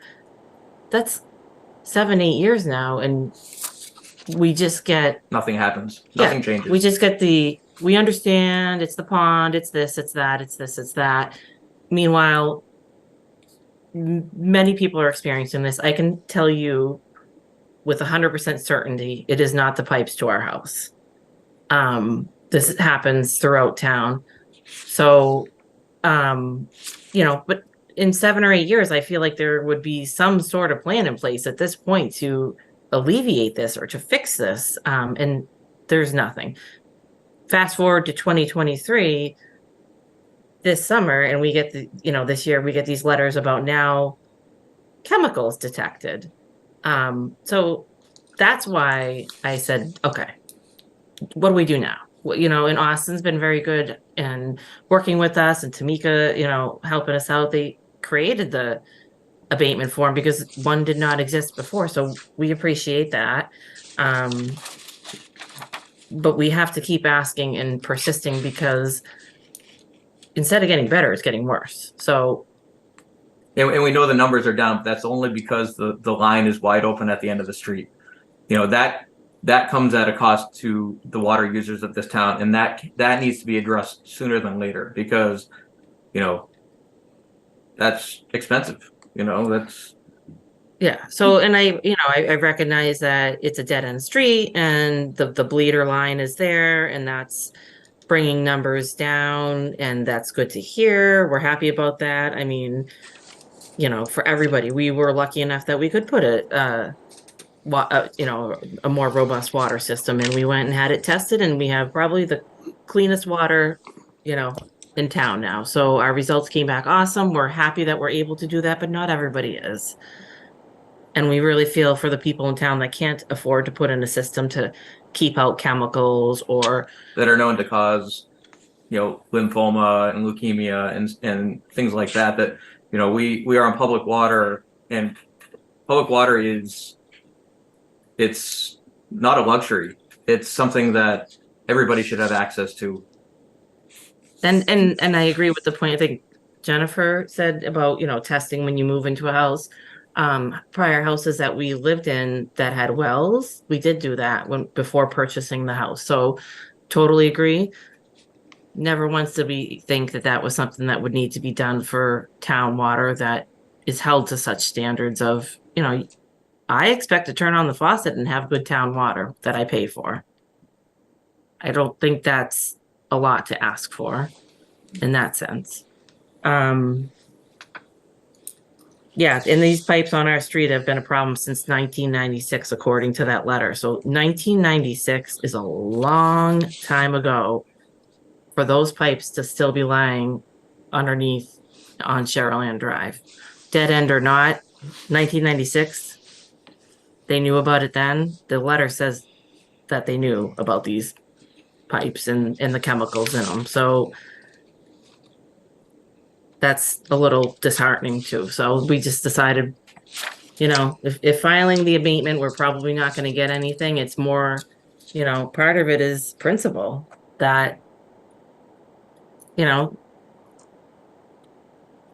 people are drinking water out of their tap, maybe not even knowing. So yeah, it's a big problem. So that's, I guess, everything. I hope I, you know, was able to answer some of the comments that people said that, you know, have we called it DPW? Yes, we have every single year. I appreciate, Christina and Brian, I appreciate you being on and speaking to it again. I know it's, Brian, I think you were in a few meetings ago, a couple months ago, and speaking to it as well. And it's, like I said, it's, as far as it being since 1996, that's systemic issues, which I think this board has been thrown at a whole lot of systemic issues, and this is not to minimize or anything, and it's on our radar now, on this board's radar and this DPW's radar and this town administrator's radar, and we're working to try to find long-term, not just Band-Aid fixes, but long-term fixes, to the point, it's going to be costly, and so it's also needs to, I think everyone needs to hear that as well, that this was done in 1996 before a lot of us lived in town, and we need to now address it, and it's not gonna be an easy or inexpensive fix. And so we need the support in order to do the necessary steps to systemically address it also. No, we understand that, it's not small. Right. By any means, but, you know, again, I have faith in the select board, it's just every year calling the DPW, and here we are, you know, 8 years later, and it hasn't changed, it's only gotten worse, so. Yeah, I hear and I can sense your frustration. And so I appreciate you sharing it with us and continuing to share it with us to make sure that it stays on our radar. Because it affects a good percentage of town, and so it's not something that we wanna minimize or sweep under the rug or anything. It's really important, I think, to the whole board, and also not an easy fix. No. So thank you. It's frustrating. Does anyone on the board have questions or comments for Christina Ryan? No. Hearing none, we, as the Board of Public Works, we need to take action on whether to honor either of the abatement or both of the abatement requests. Harry, thank you for clarifying that it was the water usage and or the water filtration system.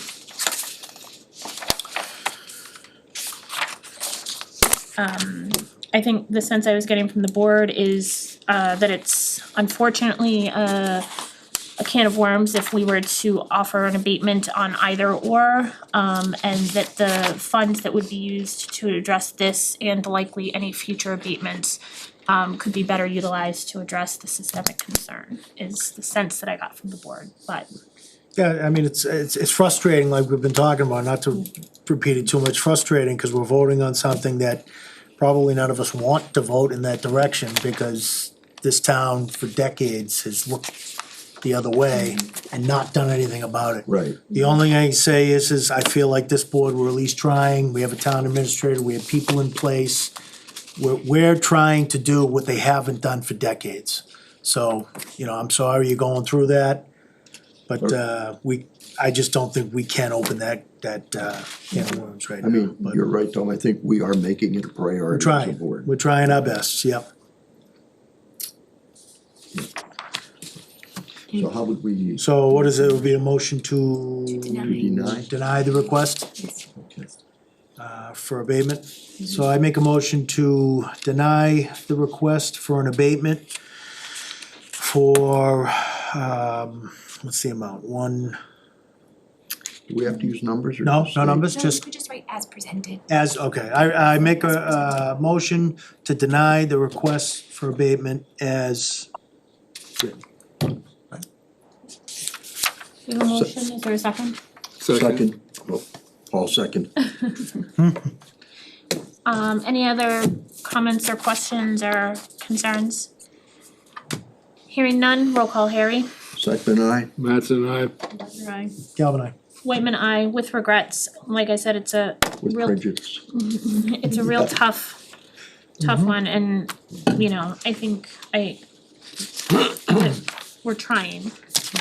Like, I It's feel not an confident easy saying decision, we're I feel trying. for him, you know, because it could be any one of us, you know, Yeah. but Yeah.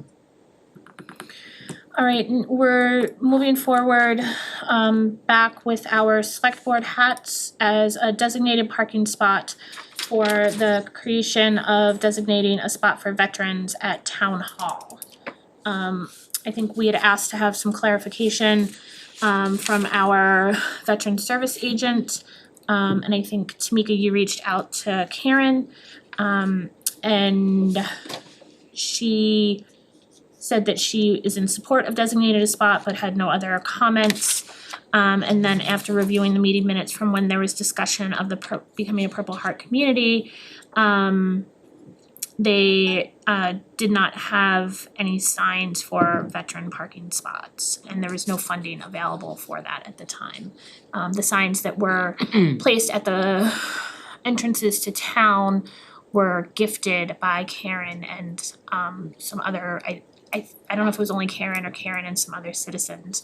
And so there was no town money used for that, so that was the concern for that. I don't know how, Harry, if you wanna speak to it, or if the board has any conversation or anything. I think we got some clarity last time, but I'd like to just clarify it.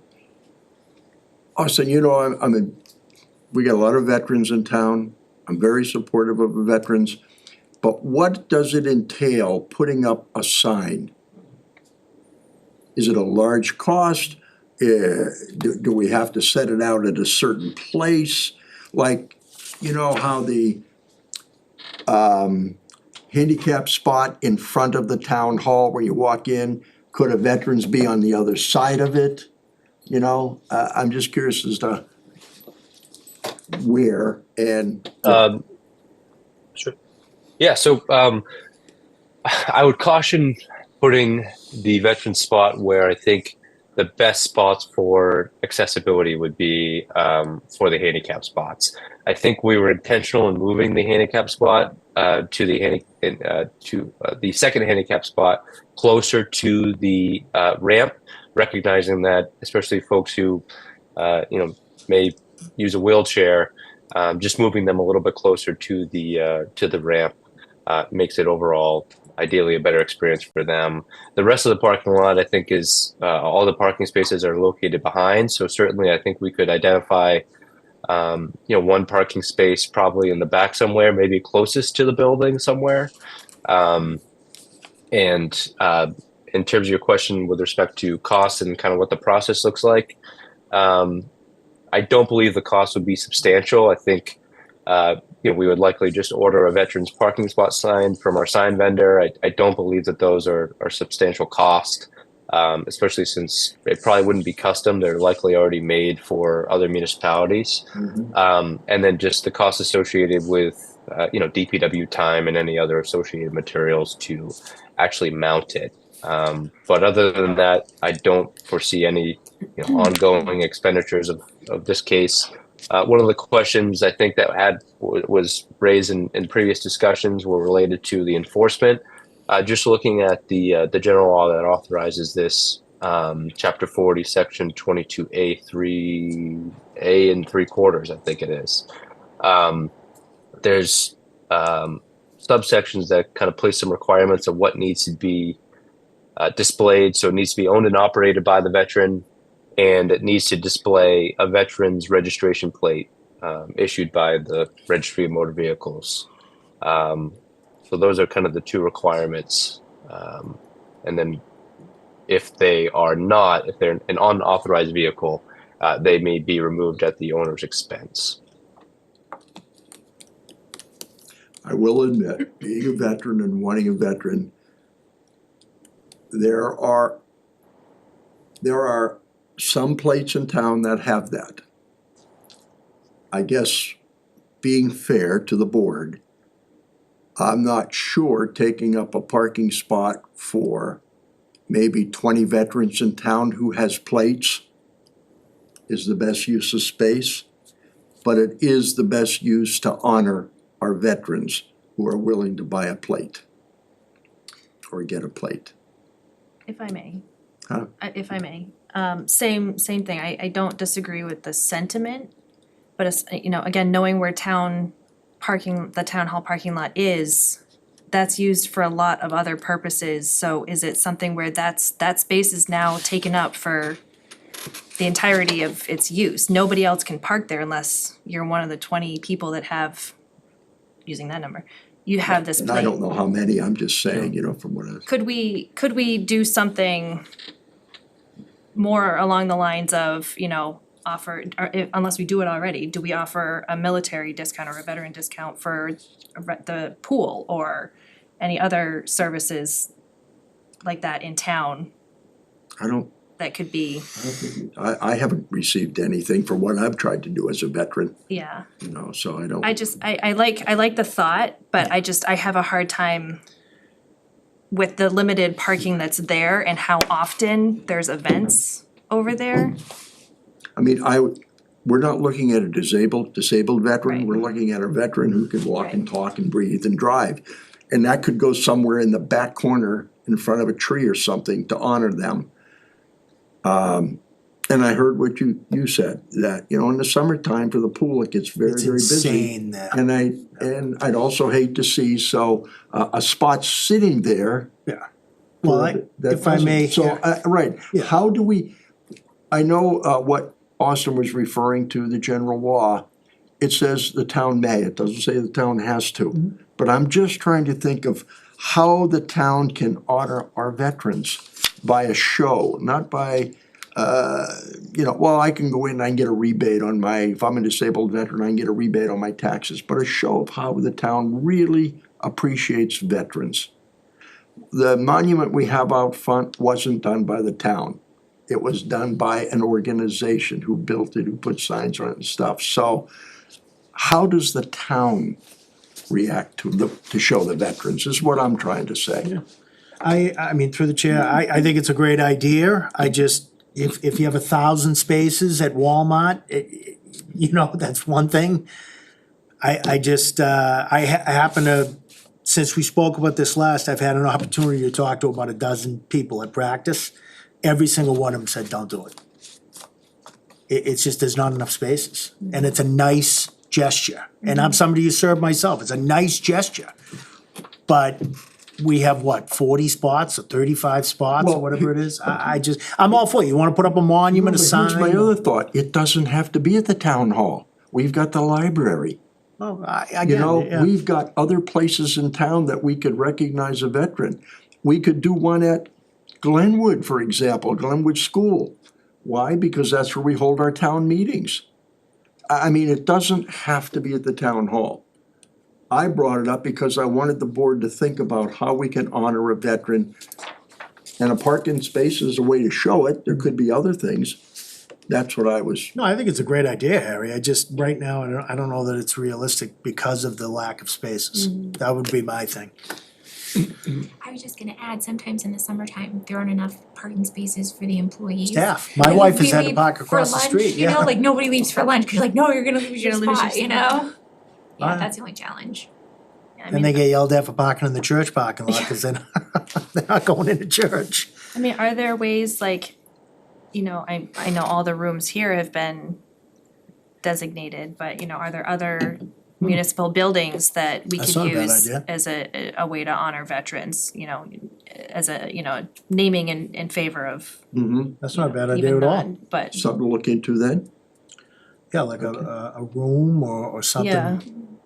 That's not a bad Is idea. that something that we can look at too, Austin? Absolutely. Or a square. I think the practice of naming, Square in town. I believe the for example, the inspectional services office is named after a previous building inspector. So the practice of kind of naming or dedicating either individual spaces or buildings has certainly been done. And obviously the various squares in town that have been named after individuals. I think the concept of, you know, kind of a veteran's designation or whatever you want for a naming for a building is certainly something we could look Just at. a weird thought, what about the common?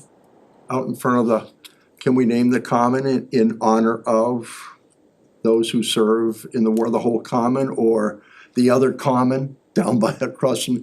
I'm just Veterans thinking of Common. that, where it's visible too.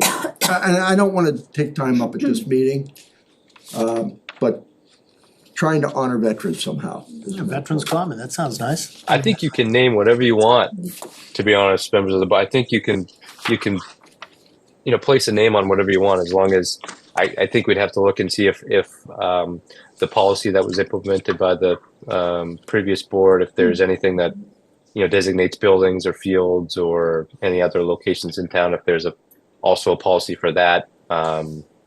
certainly we'd have to look into that, but it's certainly something that I think some other communities have done for all kinds of buildings or opportunities to memorialize or dedicate to folks. If possible, through the chair, can we have that on an agenda item in the future? To look at that more, to see what we got? Yeah, we can, I think as Austin's been doing some space, Austin in the office has been doing some space analysis needs and everything, we can look at some either interior rooms or buildings or outdoor spaces that can be dedicated. And that process and following how that process follows with the dedication naming policy. Okay. Moving on. We have a request for legal opinion. Harry found a policy, I An believe. opinion by the state, not a policy. An opinion? I Mhm. thought there was an official For term. payroll, yeah. Um, Not only for payroll, not for the other one, not for the expenses.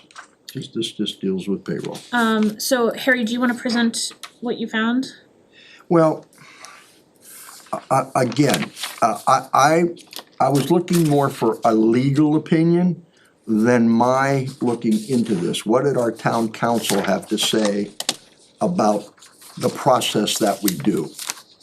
And maybe Austin got a report from them, cause that's what I was looking for, not my own. And so I think just for the public, there's a recommendation from the Mass Ethics Commission, I believe. Legal Division of the State Ethics, advising how participating in votes and discussions on budgets or signing warrants that include salaries of family members. And this opinion provides a few examples, and then abstaining when a conflict of interest occurs, and provides some an example as well. And I think the question is, as the current board has an individual who draws a salary from the treasury or the payroll warrant, and another individual who has a family member who draws a salary from the payroll warrant, if though those members have had the discussions with our town clerk, who is our ethics coordinator, and they state publicly that they recuse themselves from those items, if this documentation states that they shouldn't be voting on anything that has. The vote was not the issue for me. It does allow you to vote on it. But it was the signing of the warrant where the item was excused, where somebody excused themselves. They are now also signing the warrant on that. So it's not the vote that was the issue, it was the signing of the warrant that I wanted clarification on. And I will add to that, the first time that this happened, when I was on the board here this year, I looked specifically at the warrant to see if there was something in there that indicated that this particular signature was covering that particular group of particular events, okay? There was not, so I was at a loss at that point in time. And I think, I mean, I don't wanna speak on behalf of, I know in previous boards when the question has arisen also, there's been clear communication with the town clerk, who is our ethics, I forget, coordinator? No. Liaison maybe? Yeah, something like that. And and the notice had come just as long as there was a declaration, and then stated that it was recused during those votes. But I don't know, Austin, if you had reached out to legal. No, so this agenda item and the next agenda item were placed on the agenda at the request of Harry to request a legal opinion. However, I think one board member requesting legal opinion, I think it's a best practice to have the rest of the board consider also if they'd like that legal opinion to be requested.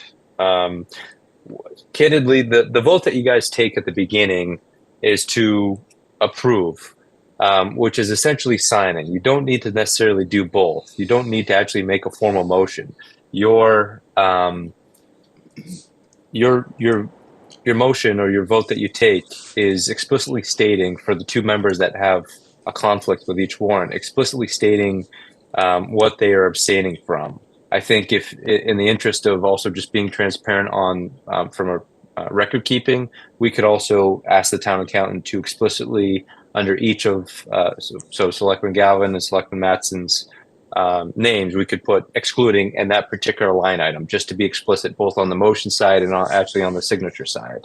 But it's my opinion, I'm not a lawyer, that the intent of this opinion, I think, is covered by explicitly stating within the motion that they're excluding themselves from that particular line item. Because it also does state in this opinion that they can still vote on as a whole because they've excluded themselves, and they've clarified at the very beginning that they're excluding themselves from those particular line items.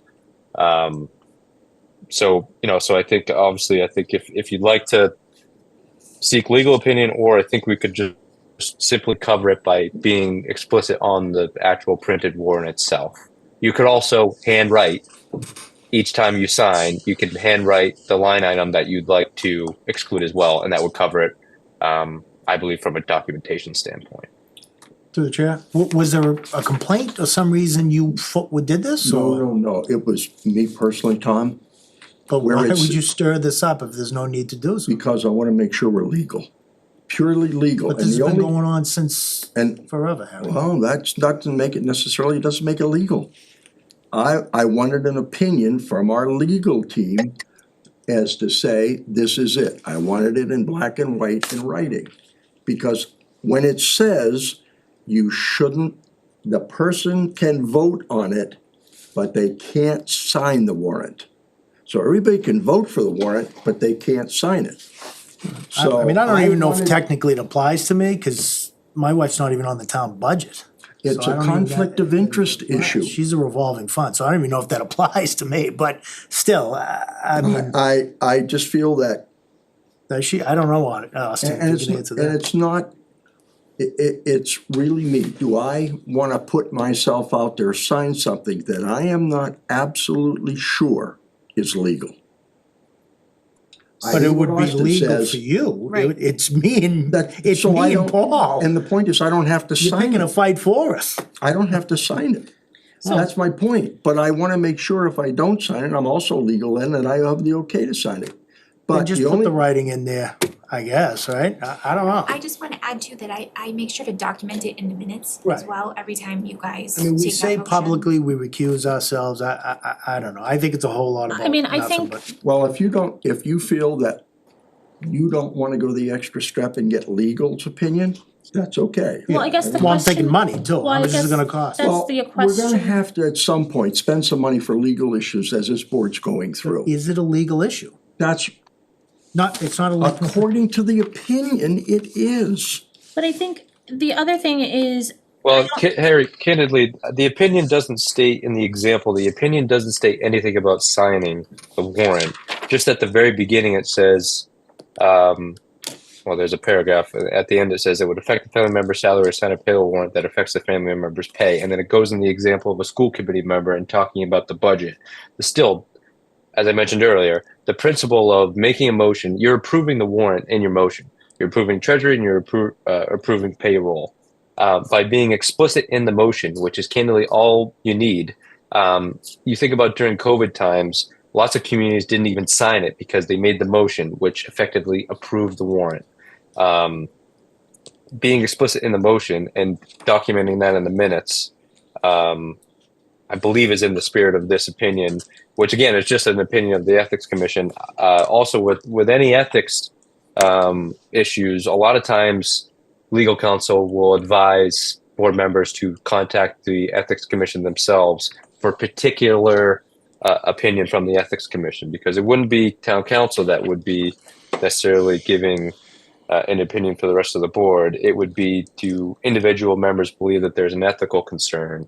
And the responsible authority for that would be the State Ethics Commission. They've indicated an example in terms of, school committee member with a budget.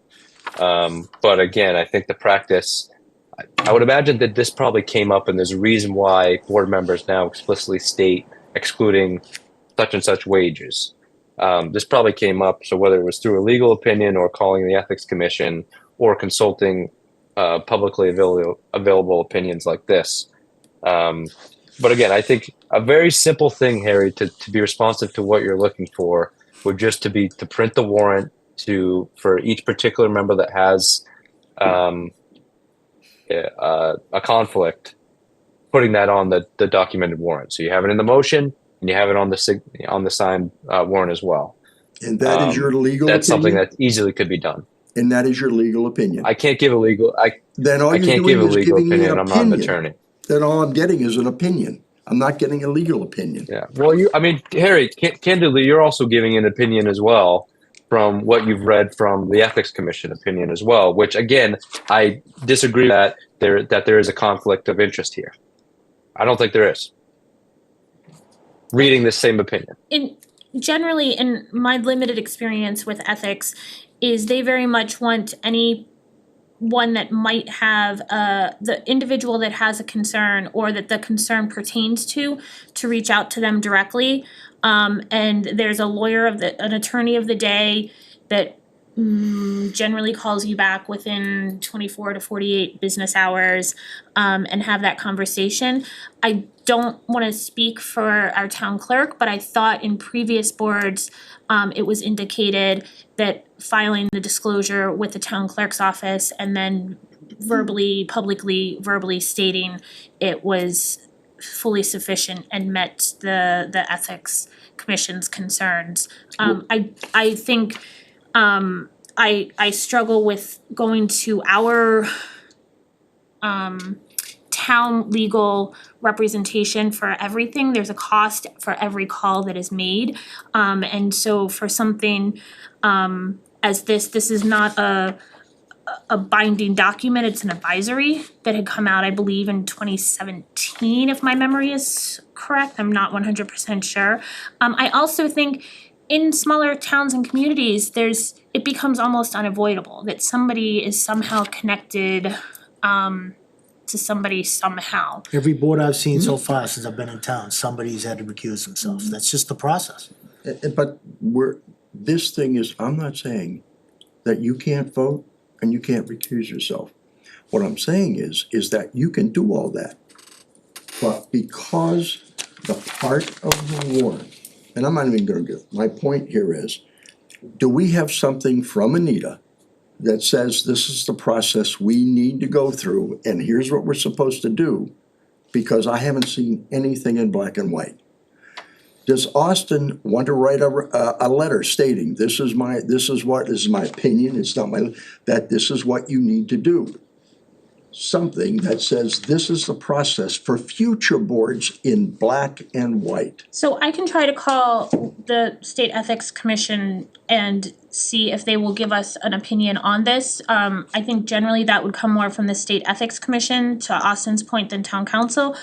I just want to reiterate again that oftentimes I'm not an ethics liaison or anything, so they may or may not speak to this. Oftentimes in my cursory interactions, they want to speak with the individual or with the ethics liaison. Or so maybe, Austin, we could ask Anita if the town clerk's office could reach out to the State Ethics Commission with this notice, and if they see any concerns given this board's historic considerations, I guess. Again, if they say it's fine, then it's fine. If they say this is what you need to do, this is what you need to do.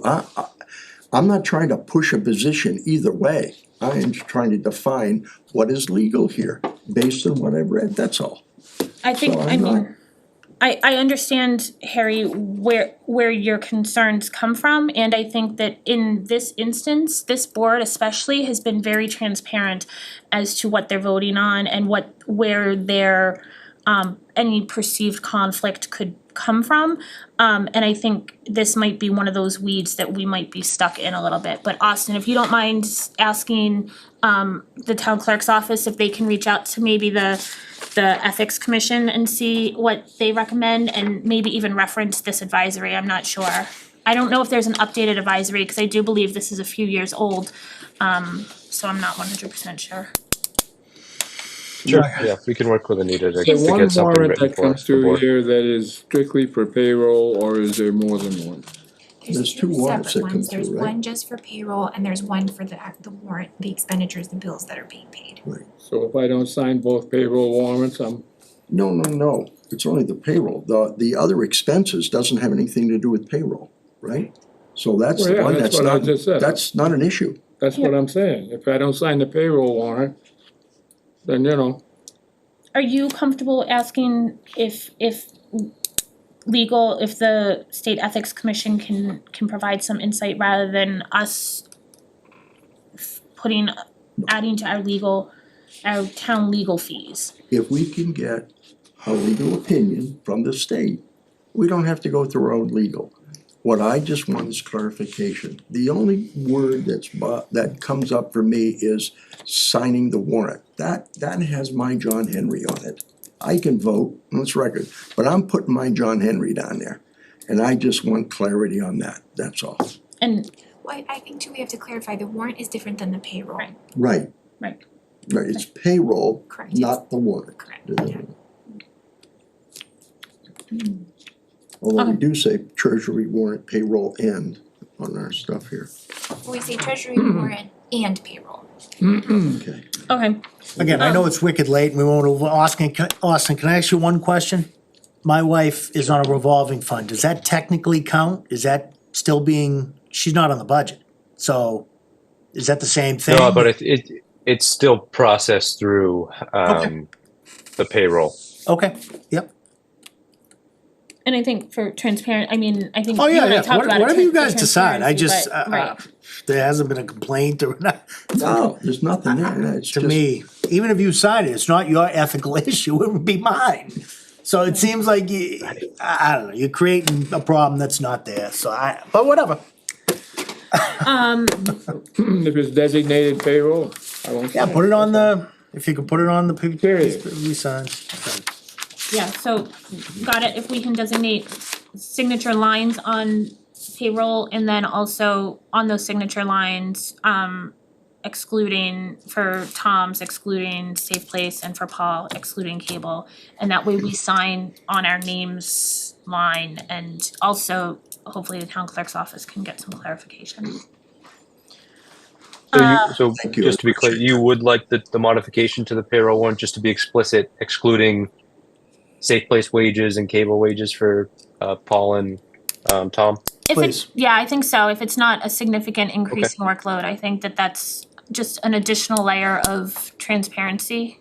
I don't know that it's, I think it'll take 2 seconds to do for the first, and then it's just, I assume it's same template for each subsequent payroll warrant. We moving can have Donna on. do it. Thank you, Austin. Sorry, I don't mean to cut you off, it's 9 o'clock and we still have a whole bunch to do. Moving No on, worries. Harry would like to have a conversation about seeking legal's opinion on who has the appointing authority for the new treasurer collector. There is Austin, I'll let you speak to this a little bit, but to the best of my reading of MGL, there is no clear appointing authority in treasurer collector. And in reading the town administrator job description as well as, that was advertised job description as well as contract, the town administrator is the chief authority for hiring of department heads. So it was mine as chair, and as I have continued to say in all meetings, that I think the town administrator should have that autonomy, as we're not doing contracts for department heads any longer. But I think Harry is asking if the board would be amenable to obtaining legal's opinion. Is that, Here's the issue.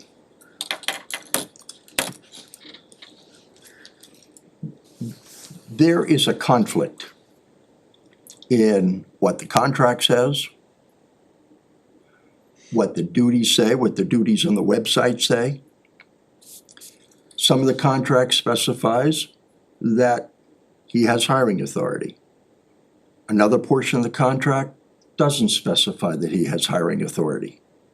So the question is, this board for years has made it a point that they should be involved in the hiring process.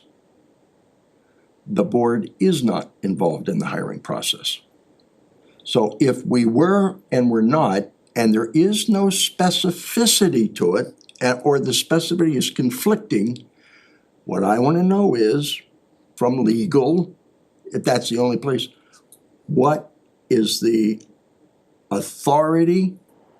Did the board grant the authority to Austin? Because the board has oversee on everything. Or does the contract indeed grant Austin the authority? Because I didn't write the contract. I'm sitting here going, okay. And at the meeting Saturday, Peter did bring up that there was a lot of conflict and questions out there regarding why the town administrator was given total authority for hiring outside the board. Because that, in the past, the majority of time was not done. So I'm confused as a board member what my rights are as a board member overseeing the hiring of personnel in this town. And I would like clarity on it. so the way I see it is Austin provides in his updates what his plan is for any openings. There was whether it's an internal hiring committee, screening committee, or partnering with a organization to do screening, and then what that process is like. I have been very vocal from the beginning that I think that the boards can get in the weeds and in an attempt to try to make these key department head appointments that are becoming more and more professional, less political, and better to fit into our goals, which we all agreed upon as a board set with in June. That we're all working towards the same goals, and just the staff kind of atmosphere I have kind of given Austin or the town administrator some more responsibility in that, because I think that in the past, things that shouldn't have been political became political, and there also became a delay in the process, because even if an administrator brings before interviews someone and wants to make that recommendation, then it becomes 1 to 2 weeks until they can come before the board for ratification and approval. And I think that we're doing away with contracts, so these department heads are no longer contracted. And we're very much working with HR to develop HR policies that are kind of job description driven with benchmarks, and we have board agreed upon goals and objectives that the entire town, especially staff, is helping us work towards, and legitimately they're working towards them for us. So that's been my personal take on things. I think it's a change, and I think it's a change that as the community grows and the makeup of the board, I think becomes more and more diverse as far as the number of hours and commitment that we can all provide to be in town, and we're professionalizing staff, that these are some changes that I think the board needs to do. I didn't really have a conversation with the board I think in the beginning we kind of talked about it generally very broadly, and Austin would provide updates as to his plans for filling department head positions. But for the treasurer collector has come up, and so if it goes to legal. I think as a segue also, we try very hard to have anything that goes to legal we are a 5-member combined governing board and we're not 5 individual members governing. So if someone feels strongly that there needs to be a legal opinion, then it really needs to come to a consensus with the board, or there needs to be very strong illegality to it to go, whether it's through the town administrator or the chair. I personally don't go to legal myself. Anything that has come up in meetings, we have discussed and said, Austin, next time you talk to legal, can you add this in or not? Knowing that there's an expense anytime you pick up that phone, there's an expense to legal. So that's my background, and the conversation that we had in the bylaw review on Saturday, I thought we were all kind of on the board, on the same page about it going towards a more empowering town administrator to do full appointing authority as well as firing authority as well, so that it was both and. That's not formalized yet. Part of the problem is none of this is formalized. I wasn't in town. I don't know who was in town when the conversation about a town administrator vote was taken years ago. It was taken, I think, 5 or 10 years before the position was funded. And I think it's evolved a lot over time, as well as the municipal employee market has changed greatly also. So I'm trying very hard to look at it as professionalizing, as well as we're working towards the same set of goals and everybody has agreed upon those goals. And so who's a person that can fill that, and knowing the trajectory of town beyond that also. So I don't disagree with anything that you just stated, and I just wanna add that if it were to come before the board as far as a discussion and ratification, my contribution would be a vote, and I don't know that I get, speaking for myself, qualified to make that. We have a town administrator that knows the roles of the departments and the department heads and what they need to do. That's the person that's qualified to ask the right questions, determine if it's the right person to fit that role. I don't feel a need to approve his choice, because that's again why we have him. We hired him because we trust his judgment. I feel like that's more of a micromanage piece that doesn't need to happen. And again, what you talked about with the delays, especially with today's market, that can make or break getting a good candidate in if we have a delay for that. So I again, speaking personally for myself, I don't feel that I'm qualified to ask questions of the department heads or verify whether or not they're good candidates. I trust that Austin knows that information and can make that judgment call. My approval would be based on Austin's recommendation or not recommendation. It's just a semantics to me. I appreciate what everybody says, I hear you. But 2 things, number 1, we're talking about today, we're working on a bylaw for the future, which we've already agreed what that parameters would be. But we're talking about what's in place today and what previous boards have set in place until we have a new bylaw. And that is, if you want to go by what a previous board did, you only have to look at the duties as specified currently that says that here's the things town administrator with approval, basically with approval by the board. Now, are we saying that we're throwing that out the window? And it doesn't mean that when Austin picks somebody, he comes to us and say, okay, you sit here and we're gonna ask you questions. No. The question is, does the board, being elected by the town on those requirements, should we enforce our authority to say, okay, you did a good job. We're not gonna ask the individual any kind of questions. We're not gonna embarrass them. But should it be run by the board? If you wanna hire a mechanic for the DPW, should that be run by the board? Or should the board have some type of understanding of what's going on and who the person is that's being hired? Or should we just be completely left out of it totally? Because we're the ones that are ultimately responsible to the town. To be fair, I think in all the hiring that we've done recently with Austin, he's been very forthcoming with the candidates and talking about who they are, what they're planning to do, if they have the right qualifications. So he's sharing information. So I would not say that we're in the dark about who he's hiring as a town. We just don't have to put our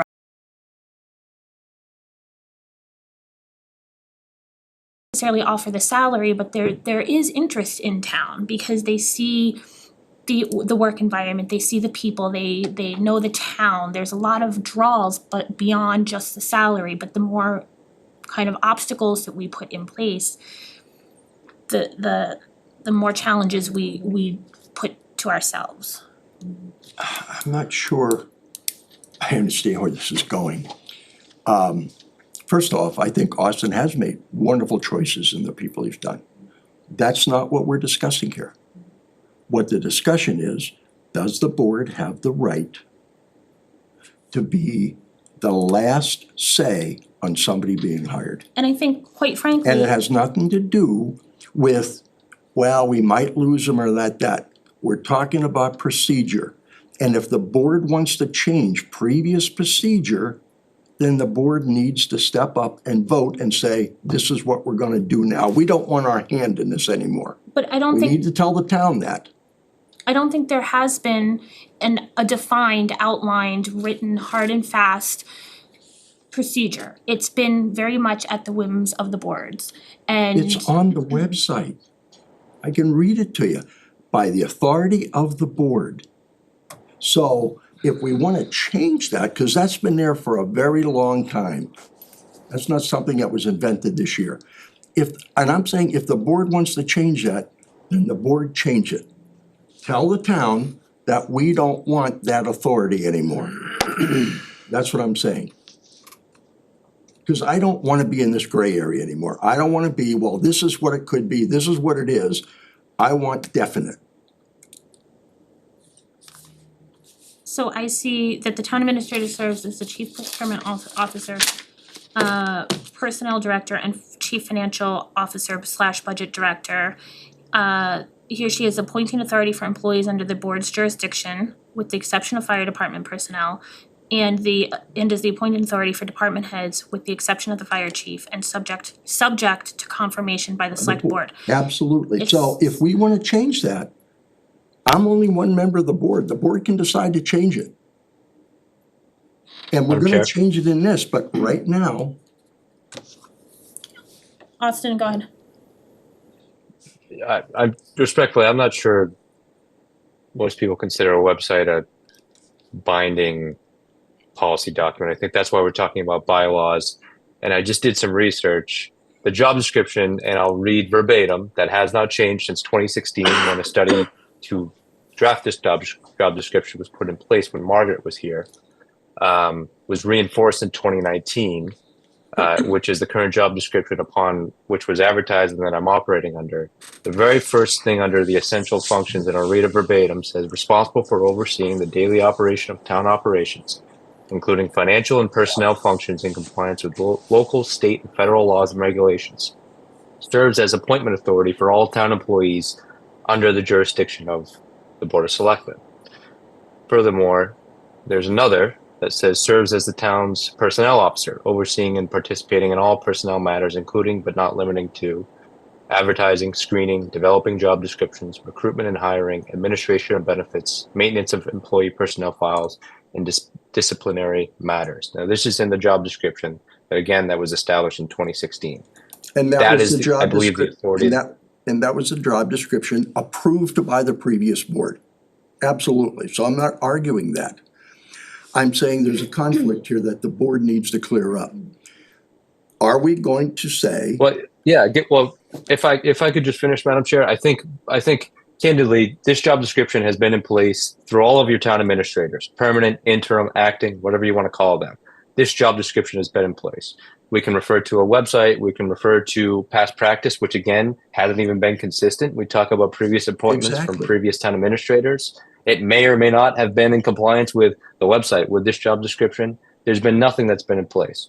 Where I do agree with you, Harry, is if you're looking to make a change, I think it should be the will of the board. If you want to change this, you need to change the job description and you need to reflect that in everything because it needs to be consistent and clear for me.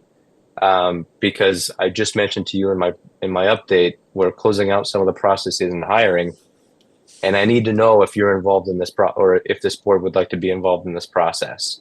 And I need to notify the candidates as well. But I just haven't seen anything change from 2016 under the essential functions established for the town administrator job description. I don't see anything in here that says subject to confirmation by the select board or board of selectmen. I see a lot of responsibilities that have been delegated, and you can make the argument that the essential function in number 1 actually expands some of the appointment authority within this job description. I'm not going to make that argument, but someone could make the argument. And again, that this has been a job description that has been in place and reinforced. And the one that I have right now that I think we're operating under is from mid-January of 2019, which I think was when you were looking for a new town administrator at the time. And when I read subject to, I read that as could be needed. Like when we've been talking about the fines for the various enforcement things for the bylaw, they're subject to these fines. It doesn't mean that it has to happen. It doesn't mean that it's going to happen. It means that if it's the will of the board, it's an available option. And I think Austin has been very clear throughout all of his processes for hiring department heads and staff, what his process is. And I think there's been opportunities, if there's been concerns, to say, hey, whatever. I struggle with how involved we as a 5-member board need to be in knowing the candidates, knowing the history of all said candidates, interviewing candidates, whatever that may be. I say it again and again that this board to me should be very conscientious that when hiring an administrator, that this is a big part of that job function. And I think that in the past, it maybe hasn't always been to the forefront, and some of that formalizing in the bylaw will help that so that future boards will also know what they're hiring for in an administrator. And so that's me personally. The question, I think, if we go to legal, I think legal is gonna tell us that it's the will of the board. Because there's no hard and fast legal opinion anywhere, and you can find anything that you want to say, whichever way you want it to go. And so So tonight's vote is just in regards to the treasurer collector? Or Well, it should be expanded.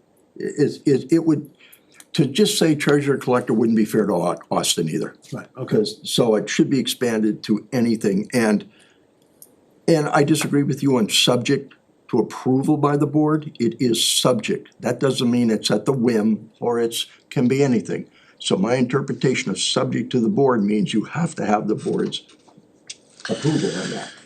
With that being said, I want clarity from the board. Do we want to allow Austin to do this free of charge? If you will, just go ahead and do it without us having any approval? That's the board's decision. I do think, though, that if we are going to have individuals on a process where they select an individual, at least one of the people on that should be a board member. We should be involved in the process somehow. So if we're there, we get feedback, we can bring not personal, we're not going to disclose anything, but that's another issue. What I'm looking at tonight is what authority does the town administrator have singlingly appointing a candidate, appointing an individual? And if the board says we're gonna give it to him, then I'm okay with that. But we have to be very clear what we're giving away. Through the chair, And- go ahead, Harry, sorry. And yes, Austin's done a great job, but we're looking at the future town. Does that mean that a town administrator isn't biased in somebody? And bringing it to the board where we've got 5 voices, we can kind of help settle that bias, if you will? That's one issue. So at what point does the board give up their total right to appoint anybody in the town? Anything, No, I was just gonna say, I mean, go ahead, Paul, you wanna talk? No, let's see, go ahead. Oh, I was just gonna say, you know, we hired, regardless, Austin, whoever the town administrator, he's the appointing authority, in my opinion. He runs the town, we run him. I think that, you know what I'm saying, that's the way I look at it, where his, if the town administrator is not doing his or her job, it's our responsibility to check him on that. And that trickles down. You know, and that's the way I look at it. I think the select board, since I've been paying attention in this town, and a lot of times, all depending on who the characters are on the board, they get in the way. And I just, I am not qualified to hire a treasurer collector. Maybe you are, Harry, I don't know. I am most certainly not. But I'm not either, but could I have been, or should I have been on that committee to help evaluate a new person? But what's As the a board benefit of member? that? Right. If you're not qualified to Well, to is do the that, police, what's the benefit of that? is the police chief qualified? To hire his own people? No, to hire the treasurer collector.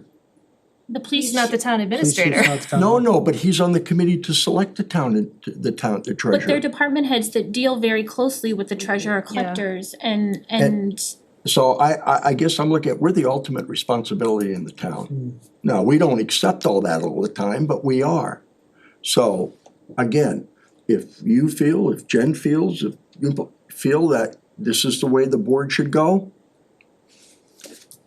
you know? No, I understand what you're saying, 'Cause I really do, it's a- I'm not, I'm it's just, not personalities here, you know, it no, I doesn't matter. don't, I'm a big fan of streamlining And I think things a lot of the department heads now require a whole lot more professional certifications. Right.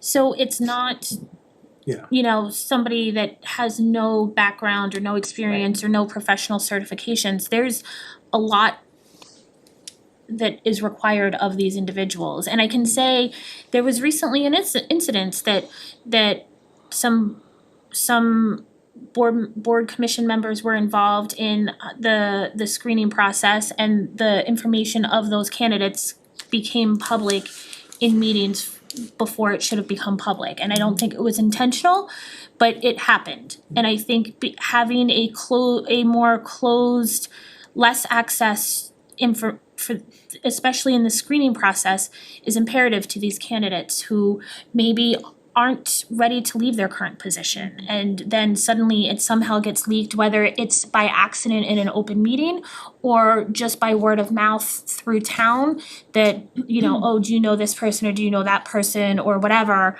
and then suddenly it gets back to the current employer that they're looking, and something happens. And so I think, unfortunately, or maybe fortunately, the job market has changed significantly, and there's precautions that I think we also need to be mindful of to these candidates as well. So Tamika, if I can ask you a question, so the motion, one way or the other, would be To not, to grant the appointing authority to or not to?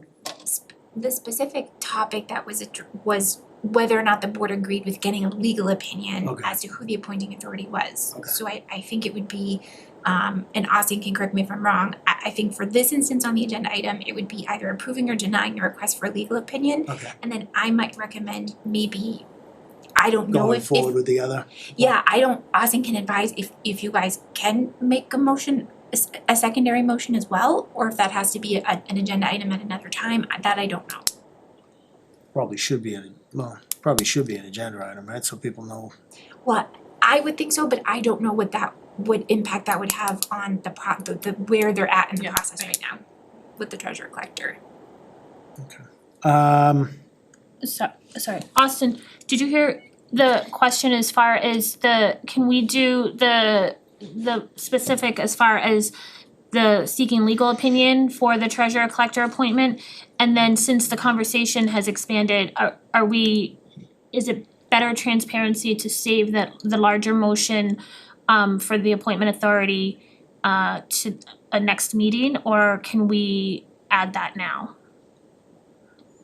Well, I mean, I think this could be one that, while the initial question was about treasurer collector, I think the expansion maybe was not reasonably anticipated. You can make the argument that because it wasn't, you have expanded it, and the ability through open meeting law and mass general law, you can take such actions or have discussions if you didn't know that the expanded scope of this agenda topic was going to occur.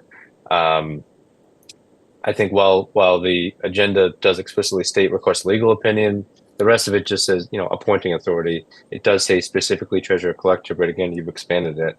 I think it would be helpful to have, even if it's not a formal motion, some sort of consensus from the board for everything, because I mentioned, where we made conditional offers for dispatchers, and we're interviewing treasurer collector candidates, finalists next week, and you won't meet until the new year. Certainly you could call a special meeting, but I think you've gone there with the appointing authority discussion. You had the discussion also the other night. I think you could certainly make a motion if you thought that was appropriate. But I also just want to quickly, just to give my rationale for the screening committee. Screening committee is not a new practice for recruiting, especially high level members of the finance team or other members of the finance or of the department head staff. Our current treasurer collector is on the screening committee. Our town accountant, who is also treasurer collector in another community, was not able to participate in the interviews, but provided comments and her thoughts on the candidates. I also wanted to include folks or someone who paid the bills. So we included someone, Nancy from the DPW. And I also wanted to include a department head. So I thought the police chief was an appropriate department head that I think would be willing to participate. And finally, and I'll just close with talking a little bit about this, this process has been led by our new HR coordinator, who has the experience in recruiting folks and can talk about the process for what that looked like in interviewing, developing questions, and working with that screening committee. I have not been involved in the interviews at all yet. The directive to the screening committee was do the interviews and provide a recommendation to me for the top two, and we'll interview those finalists next week. I also just want to talk about the overall layer now that you've added with the current budget of adding a human resources office. Allison is doing a lot of work working with all departments on all things HR related, appointment, termination, resignation. That is a whole other layer that has been involved, and certainly reporting and working through the town administrator's office. If the concern is a rogue town administrator, you now not only have an HR office and an HR coordinator to serve as a liaison for those efforts, you also still have other town departments which all of you interact with on differing topics, maybe every day. If there's a concern that a town administrator is being rogue, which I don't know if that's occurred in the past, I can't speak to that. The board always still has the opportunity for, and other town staff that have those shared concerns can always share those with the board. And remember, I report to you, so you can always hold me accountable. There's performance reviews, there's bi-weekly meetings that we have to talk about things. So if it's in my town administrator report and you have questions or concerns, you can always do that there. But also, I am hopefully doing a good job in following what I think has been delegated to me in terms of my responsibilities. And hopefully that answers, and hopefully that is satisfactory at the end of the year when you give me a performance review.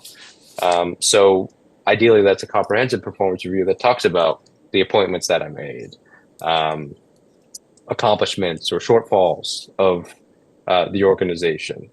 So I don't think that you're really, you know, if you want to be involved in the day-to-day, you should probably not have a town administrator. I would say that being involved in interviews, being involved on screening committees, reviewing applications, that's pretty day-to-day. And that would be, I think, a change in what was established in a job description almost 10 years ago. So I think if I may have a motion to expand this discussion to encompass appointment authority as a whole, since that's what a lot of that conversation has been.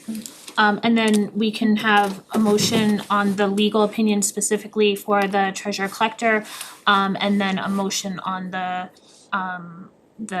broader appointment authority, if that's okay with the board. Cause I feel like we've had this conversation a lot in bylaw, and I wasn't expecting it to go entirely across the entirety of appointment authority. Alright, I'll make a motion to expand the agenda item for request legal opinion to greater discussion of a general appointing authority of the town administrator. Second. So we've kind of already had that conversation, so this is just to kind of update the agenda. So roll call, Harry. Second, aye. Mattson, aye. Ledger I. Galvin aye. Whitman, aye. Thank you. And so is there additional, before we lead into the votes, I think we've had a lot of discussion and conversation. Is there anything additional that anybody has, or are we comfortable with the votes? And I see it as two votes, one to address the specific on the current agenda with the legal opinion regarding the appointment authority of the treasurer collector, and then the larger appointment authority of to the town administrator, or not? Okay. So for the legal opinion, So I make a motion that we do not request legal opinion in regards to appointing authority of treasurer collector. I'll second. we have a motion and a second. Questions, comments, concerns, and this is just to seek legal opinion for the authority, the appointment authority of treasurer collector. Hearing none, roll call, Harry. Second, nay. Mattson, Ledger I. Galvin aye. Whitman, aye. And then we have the expanded conversation regarding officially authorizing the town administrator broader appointment authority or not. Okay, I make a motion to approve broader appointing authority for the town administrator in regards to hiring, sorry, Yeah. hiring. Hiring department heads and Hiring staff. department heads and staff. We have a motion. Is there a second? I'll second. Motion and a second. Questions, comments, concerns on the motion? May I suggest a friendly amendment to the motion to grant to the town administrator the authority to appoint any position normally appointed by the select board? To make that the motion? Grant appointing authority to The town administrator town administrator. for any position normally appointed or usually appointed by the select board. Make a motion, Hold on, To- Austin, yeah. is that, sorry, Austin, is that kind of fits in with the current, what you're doing, yes? I think, I mean, that language seems to be consistent with what I read that's in the job description. You know, serves as appointment authority for all town employees under the jurisdiction of the board of selectmen. It seems that that language is similar. Thank you, Peter. you can make it. You gonna give it another go? Tom, just say so moved, I already. So moved. We have a motion, is there a second? I'll second. Motion and a second. Questions, comments, concerns? Hearing none, roll call, Harry. Second, nay. Mattson, Ledger I. Galvin aye. Whitman, aye. Okay. Thank you. moving on, we have a whole host of license renewals for, it's the end of the year, we do these the end of every calendar year, these are for the calendar year 2024. We have common vic license, we have liquor license, auto dealer license, and entertainment license. Can we, Yes, you can. I know just, what you're gonna say. Can you do them as a slate? yes. You sure can do them as a slate. I would recommend, if you do them by type. Yeah, like all the common vics as Yes. presented. Should we note the closings? I think it's worth noting the closings Yeah, or you not? can, you don't have to include them in the motion, but if you would like to just note them for the public's knowledge, that's fine. So I would take, Sure. Give me a break. Are we ready for motions, or are we looking for any discussion? Oh, it's, yeah, if anybody had questions. I just wanna say that we have, should we do the certification of the seasonal population increase now or at the end of this? You can do it at the end. Okay, yeah. Don't let me forget it, okay? Yep, I will not. Okay, thank you. Sorry. Alright, I make a motion to approve the common vic license applications for We could just. be businesses as presented. presented. Noting Marty's Convenience Store closed November 23 and Family Farms is not included as well. And neither is. Oh, and Tula's House of Pizza as well, also not included. So we have a motion, is there Second. a second? Okay, we have a motion and a second, questions, comments, concerns? My only question, Tamika, is the two that are no, my apologies to Marty's for closing, the other two, they know that they're not being renewed and technically if they continue to operate, they're in violation? No, I have not sent that information yet. I was giving it till the very last moment that I could. That's fine. But they have very much been aware and notified that their licenses do expire on the 31st. Just so that the public knows, I initially started this process on October 5th. And I got quite a slew of them in, and then on November 15th, I sent out written notification again to those that I had not yet received, in an effort to get as many as I possibly could. But yes, the next step would be to notify them that as of December 31st, they will no longer have a valid common victual license. And I don't know how, I think previous boards, if everything was submitted and because we don't meet until January 8th, if everything was submitted and approved, they were generally kind of friendly, allowed to continue to operate with the assumption that as long as everything was in order, that the board would approve at their next meeting, rather than call a special meeting on New Year's Eve or New Year's Day. And we can certainly do that. I will say up to this point, I have not heard any communication from either business. So I'm not sure whether or not that will happen, but you know, in keeping in the spirit of what's been done in the past, we can certainly I don't do know how that. the rest of the board feels about that, but I just wanted to say that historically that's how it's been done. Again. Okay. So we have a motion and a second, I think, so I have my questions, anybody else? Hearing none, roll call, Harry. Second, aye. Mattson, Ledger I. Galvin I. Whitman, aye. Thank you. Okay, and I have a motion to approve the liquor licenses for 2024 for businesses as noted, as presented, noting that Marty's Convenience Store closed November 23 and Milk Room Brewing closed October 23. Second. We have a motion and a second. Any questions, comments, concerns? Hearing none, roll call, Harry. Second, aye. Mattson, Ledger I. Galvin I. Whitman, aye. Motion to approve auto dealer licenses for calendar year 2024 as presented. Noting Mel's Auto Sales is not complete. Second. We have a motion and a second. Similar, Tamika, question as with the common vics, they would receive notice that they should not be doing anything that involves their license. And similar that if it comes in by the end of the year or before our next meeting, then. Absolutely. Questions, comments, concerns? Hearing none, roll call. Second, aye. Mattson, Ledger I. Galvin I. Whitman, aye. Last but not least, approve the entertainment license for calendar year 2024 for, can I say Rutland Sportsman Club since they're the only ones? Second? There's a motion and a second. Questions, comments, concerns? Hearing none, roll call, Harry. Second, aye. Mattson, aye. Ledger I. Galvin aye? Whitman, aye. Thank you. And thank you to everyone, Tamika, for kind of staying on top of that, as well as all the businesses and everything for submitting their forms and everything. We also need to set the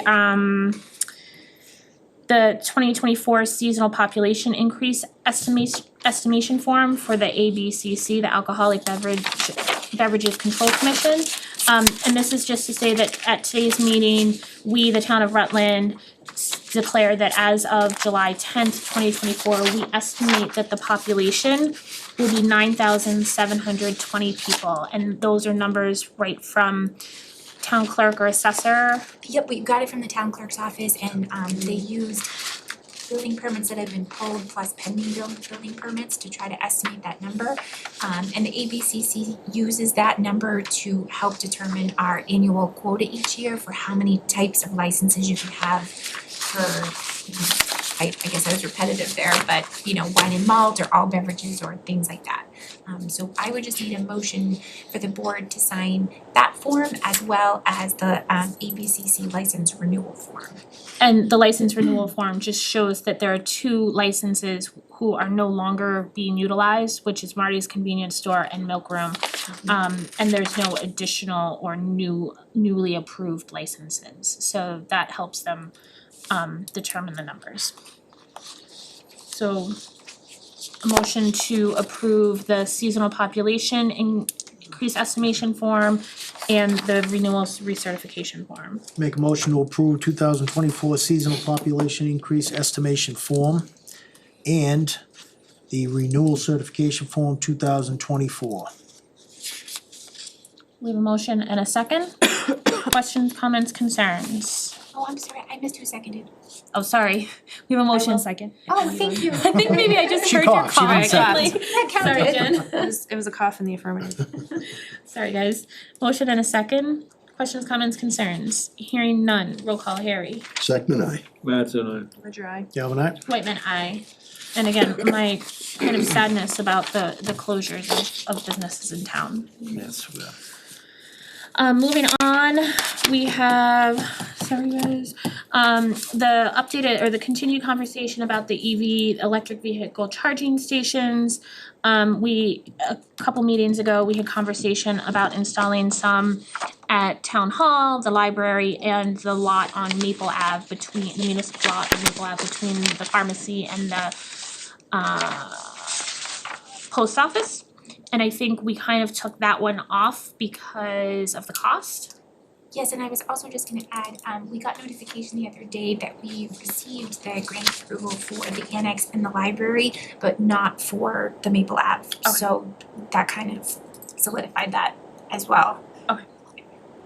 So there's updated information. Tamika reached out to, I believe, Barry and Princeton, the two surrounding communities that have EV charging stations, to provide some feedback.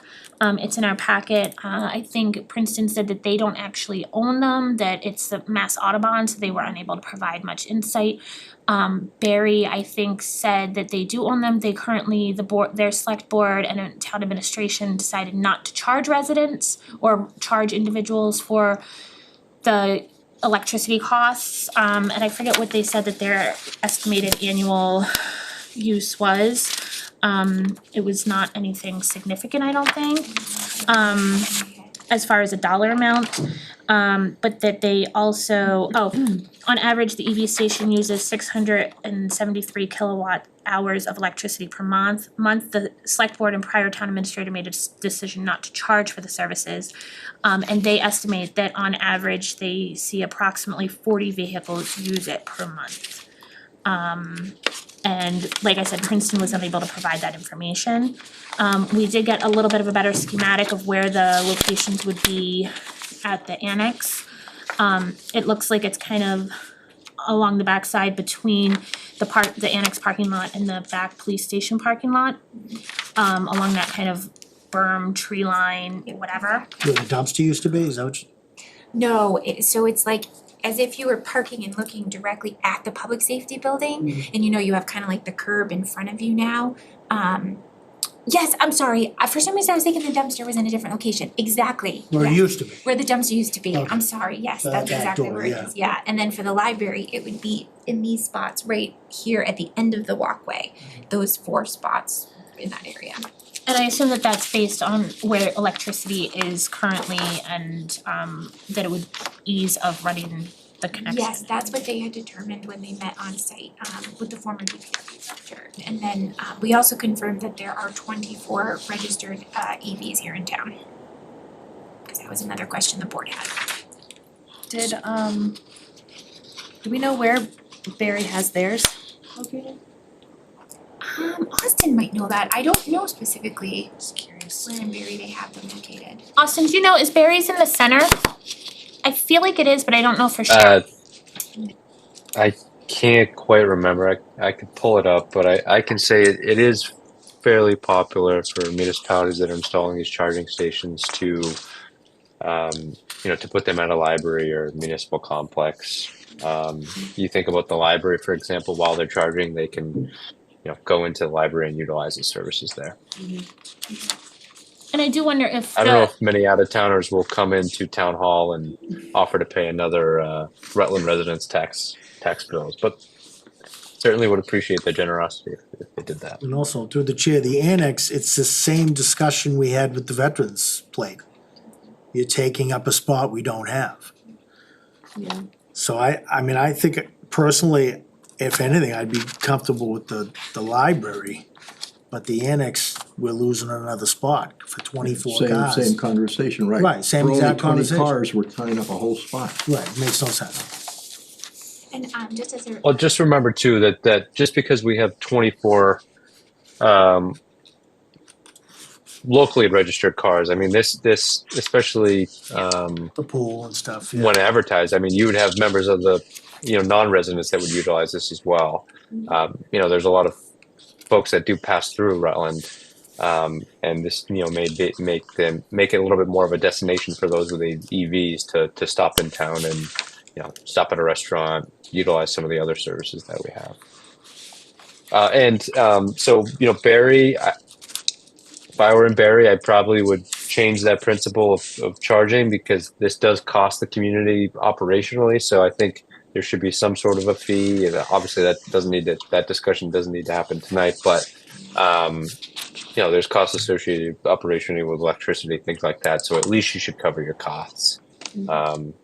But I think for them, they're probably saying, "Hey, we're free," so they can promote it for people.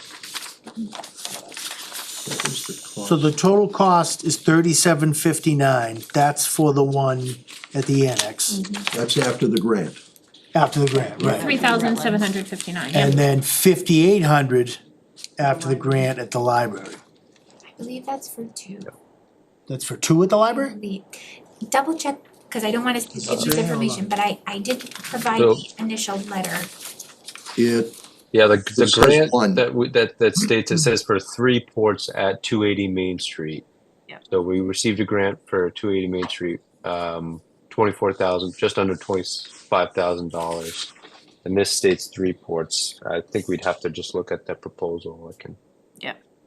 find that for you real quick. One dual port and one single port.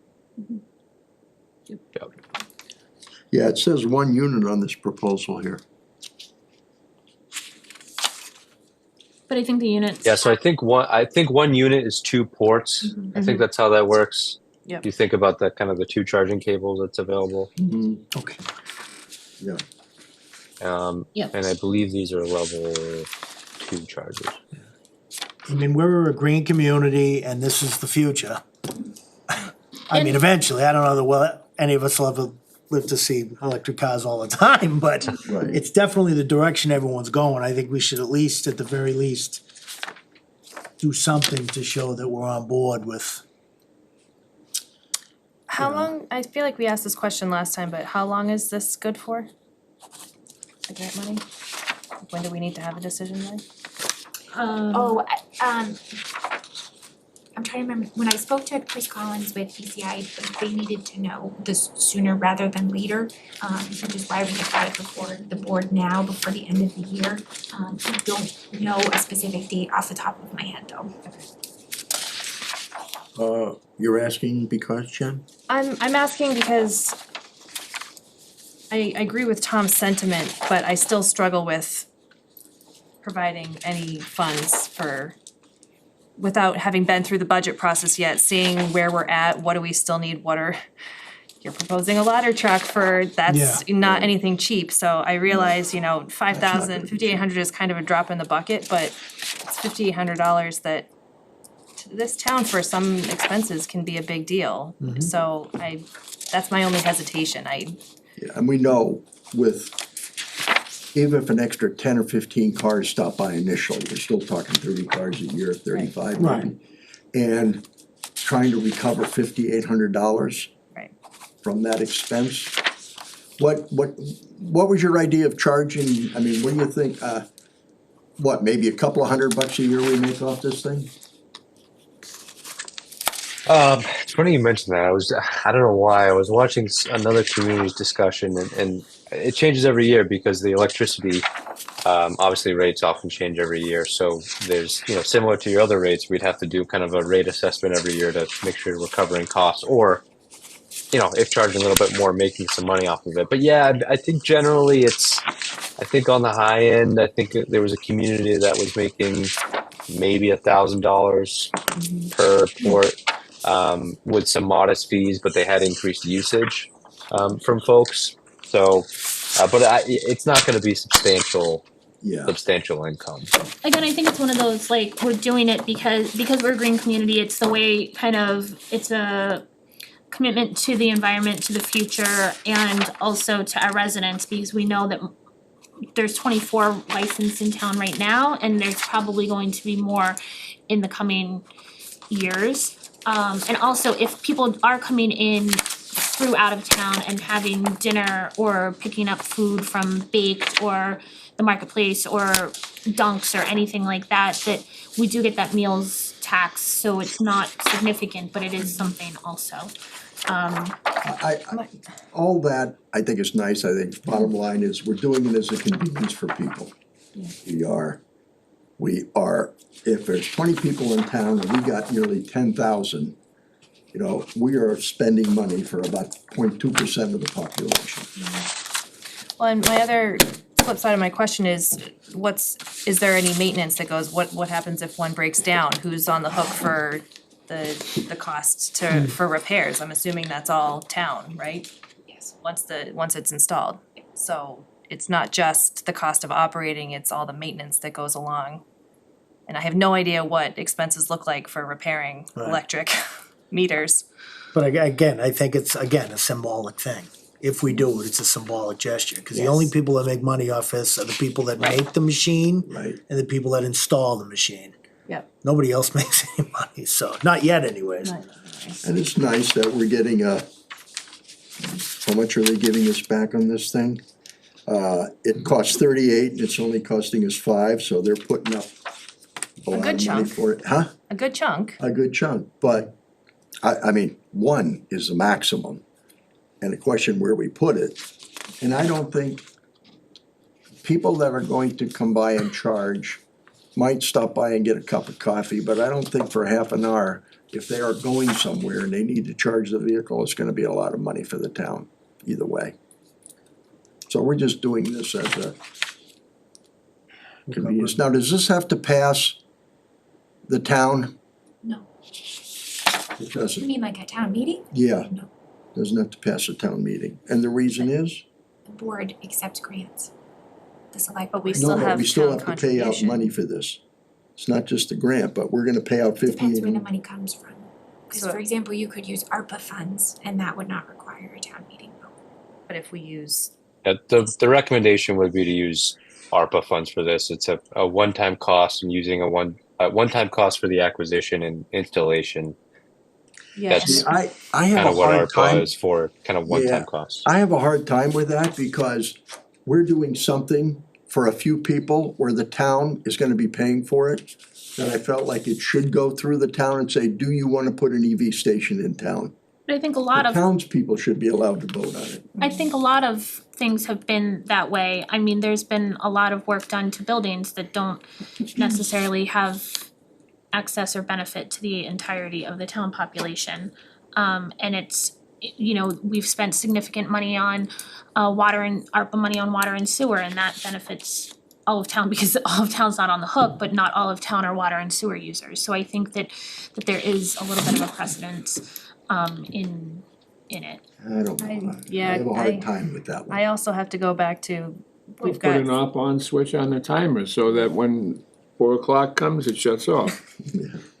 I mean, like I said, we've already had other ARPA requests come in that have been denied, you know. Or not voted on. Not voted Yeah. on. Yeah. Right. Yep. Yeah, no, And I don't think we can, without having further discussion as to what other requests we have, I can't in good conscience say, yes, do it for this, and then go tell Randy Jordan he can't have it for his driveway.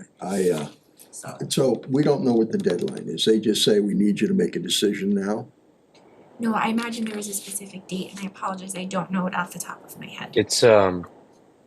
It's 30 days from November 30th, so the end of this month. Thank you, Austin. End of December.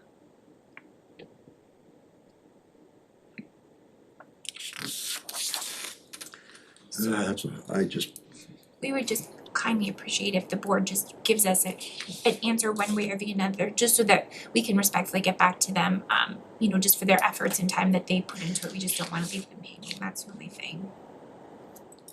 I mean, I think that I've been the one that's been saying like we need to be thoughtful about ARPA, and I also been the one that kind of supported the previous board's promises of the driveway and everything, and I personally support this. I think it's if we're a green community and we're trying to make that push, it's a commitment to the community that we're serious about it. I also understand that there's a lot of other needs and wants in town, and that, you know, we have been through the budget process and everything, working to see where the outstanding free cash articles are, as well as ARPA and everything. And this is unfortunately something that has a deadline for the grant, so we can do it for Austin? whatever the cost is, or We have some articles sitting on the budget that go back to 18. Is there any way to get that money before December 30th that we know if we have that money, we could apply to this maybe? Cause it's already been promised. So one of the challenging things with articles is if the language is broad enough, and I think we'd have to look, to answer your question, I'd have to look back and see what the open articles are and see if there's existing language that would be broad enough that could utilize this. If they're not broad enough and they're specific, you can repurpose like what was done at the recent town meeting, but again, that requires reauthorization and reappropriation from a town meeting. So maybe, but without We're not gonna knowing meet the open articles. and we won't meet the end of this month's deadline. I'm looking at, if you said the number in 2 years, we're gonna be at $600,000 worth of debt, you know, and we're gonna spend 5,800 now, and we can't offset it somewhere with an article, then I don't know if I'm ready for this. And I think there'll be more grants that come around. This is the future. Yeah. There'll be more grants. So yeah, and Tom, that's a great point. I mean, our opportunity for these, I think obviously this was a proposal that was advanced by the previous public works director, and ultimately kind of, well, I think Tamika ended up kind of taking the lead on this when Joe left. So this is just kind of the final part of that grant process, but certainly will be eligible and open for additional grant opportunities. These are level 2 chargers.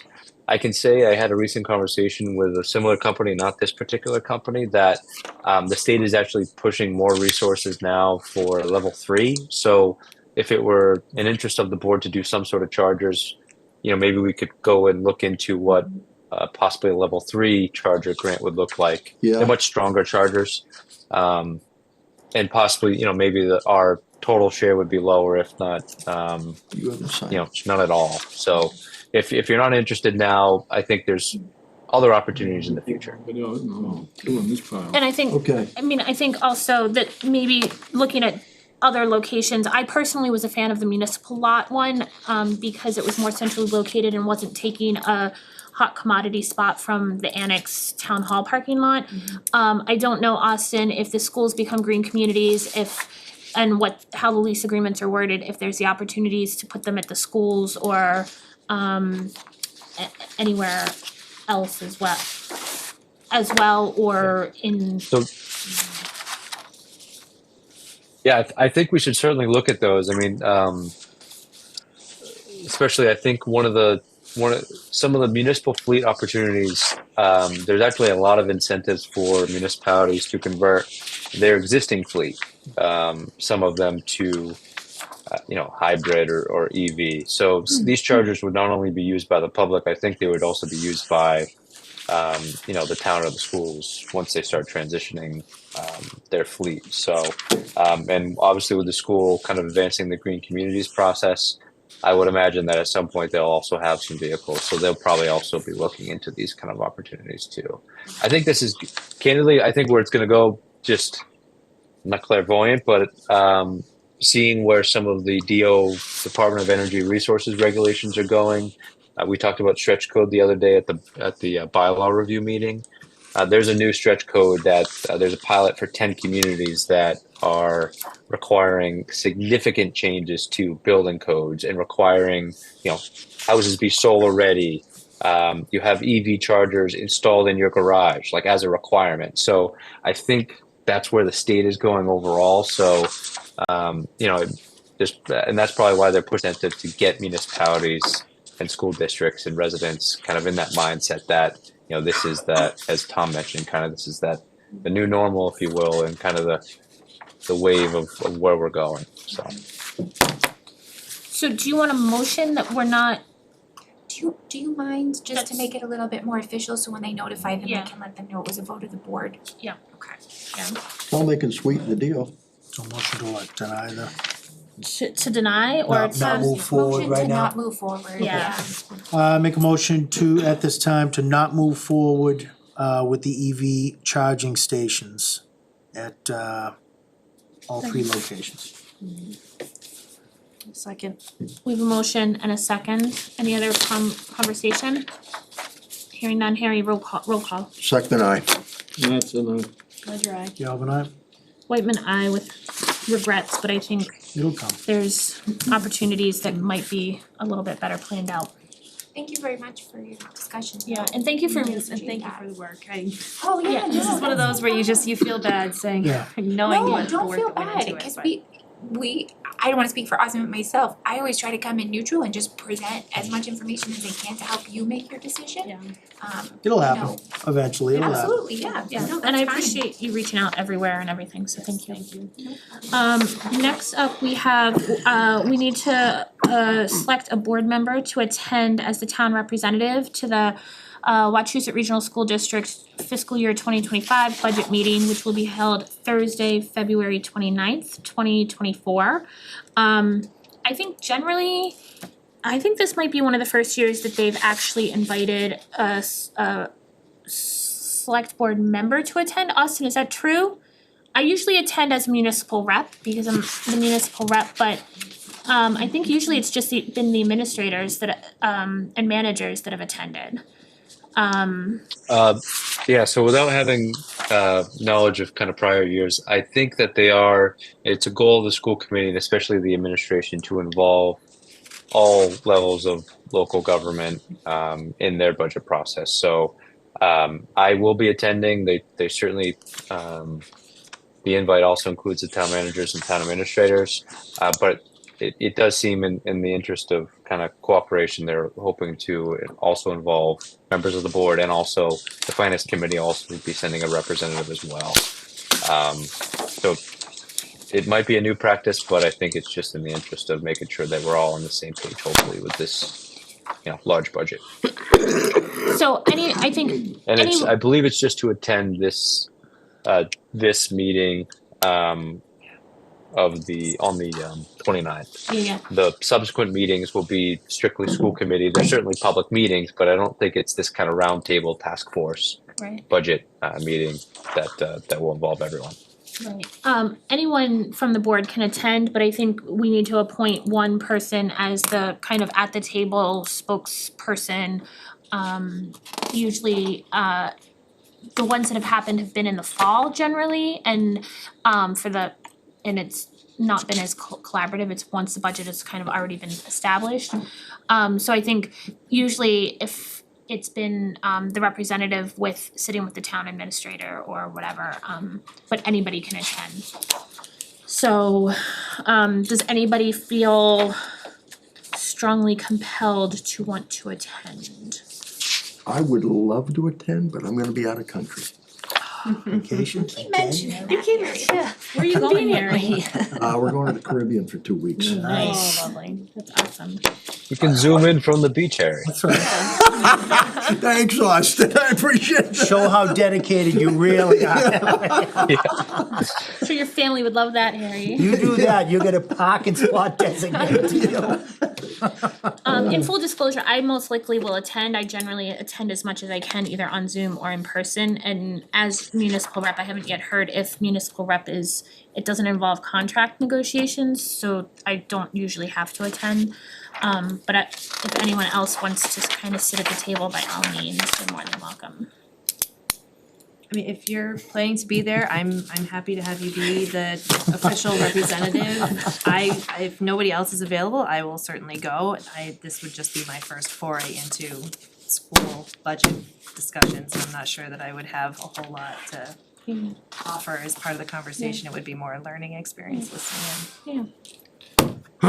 So, I mean, What's the budget size of Wachusett? 85 million, more than that, I think. is it? I think so. I'll just get us in trouble. I said, I'll just get us in trouble, so. I mean, I'm happy to, and Jen, if you wanna attend also, and then we can, you can see how things go and everything. So, I guess we need a motion then? I don't think you do. No, okay. I'll just, once the finance committee just picks their rep Thursday night at their meeting, I'll just email Randy so she knows the two people that will represent the town. Okay, thank you. And then we have, since our next scheduled meeting is supposed to be on Christmas Day, December 25th, we could postpone it and have it on the 26th or the beginning half of that week. However, I think the mandatory business that needs to happen is the warrant signatory, the signing of the warrant and payroll. And so I would like to grant the town administrator the signatory authorization for the treasury warrant 24-13 and payroll 24-PW13. When does it have to be signed by? Wednesday. The Wednesday, I was gonna say, I think it's the Wednesday of the week, Wednesday before the 25th or after the 25th? after, so the 27th. I mean, I know I'm away, so I can't do it, but. The reason I say that is, number one is, where does it grant the board the ability to grant the authority to sign warrants to the administrator? Because I haven't read it anywhere. But I have read that the board There's no can place to sign. authorize one of the board members to sign on behalf of the board. So if that's the case, I can be available Wednesday to sign the warrant, that's not a problem. So, again, I won't say legal issue, but it's a legal issue with me, how it's. Austin, do you have, I know in the past that boards have definitely granted the town administrator signatory authority, and it hasn't been any sort of legal or other concern. In fact, I know many communities just blanket authorize the town administrator signatory authority for everything, for all the warrants and payroll. And this is very specific for just the PW 20, or the warrant 24-13 and PW 24-13. Can you speak to it, Austin? Can't hear you, Austin. I don't know if you're muted or, sorry. Can you hear me now? Yeah. Yeah. Okay, sorry. Yeah, there's been plenty of, I think, examples here in Rutland and also neighboring communities. I know the town of Warren has done the, as you mentioned, Leah, the blanket delegation of this signatory authority for payroll warrants or just overall warrants. I think this is just overall rooted in just general law where the board can delegate authority of certain things that's within their capacity. So I don't think it has to be explicitly rooted in our bylaw or anything like that. If And I mean- essentially, if you can delegate to one board member, you can delegate to me because as an agent, I act on your behalf anyways. And I was gonna say, in full disclosure, I'm here that week, we can have a meeting, like, I mean, I was trying to do it as a courtesy so that we could, as a board, have time with our family. We've been spending a lot of time away from our families and everything, so if the board feels strongly that we need to meet to sign, then we can do that, or I would lean towards, or we can authorize. I make a motion to grant authority to the town administrator to sign treasury warrant 24-13 and payroll 24-PW13 due to the holiday. I'll second. We have a motion and a second, questions, comments, concerns? Yes, I think if a board member is willing to do it, it should stay with the board, not go to the town administrator unless it's an absolute emergency. If a board member's available, it should be on the board. That's my discussion. Any other questions, comments, concerns? Roll call, Harry. Nay. Nay. Dry. Galvin, aye. Whitman, aye. Then our future meetings, we do not have anything scheduled for the rest of this month because of the holiday. Our next regular scheduled meeting is Monday, January 8th, 2024, here at 6 p.m. There's always the caveat that if anything urgent comes up, we would have an emergency, but I am hoping to avoid that at all costs. I know, so. Any other business to come before the board? One more, no, not business actually, just the, when was the date of the bylaw? Peter, the date for the bylaw special town meeting is February 16th?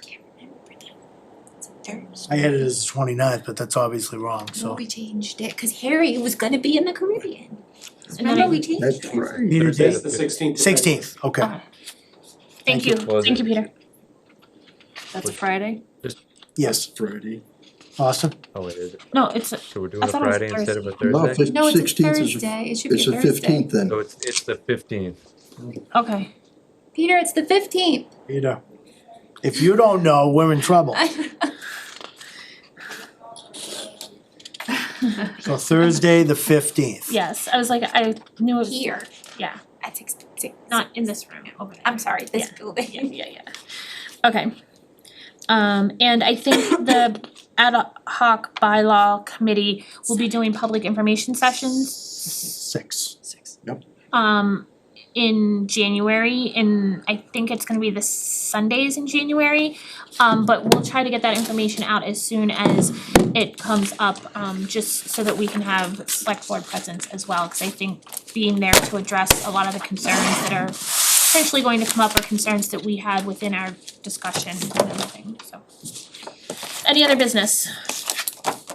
That's it. Hearing none, I would take a motion to adjourn. Motion to adjourn. Second. Roll call, Harry. Segment I. Mattson, aye. Ledger I. Galvin, aye. Whitman, aye. Thank you all, we're adjourned. Everything signed?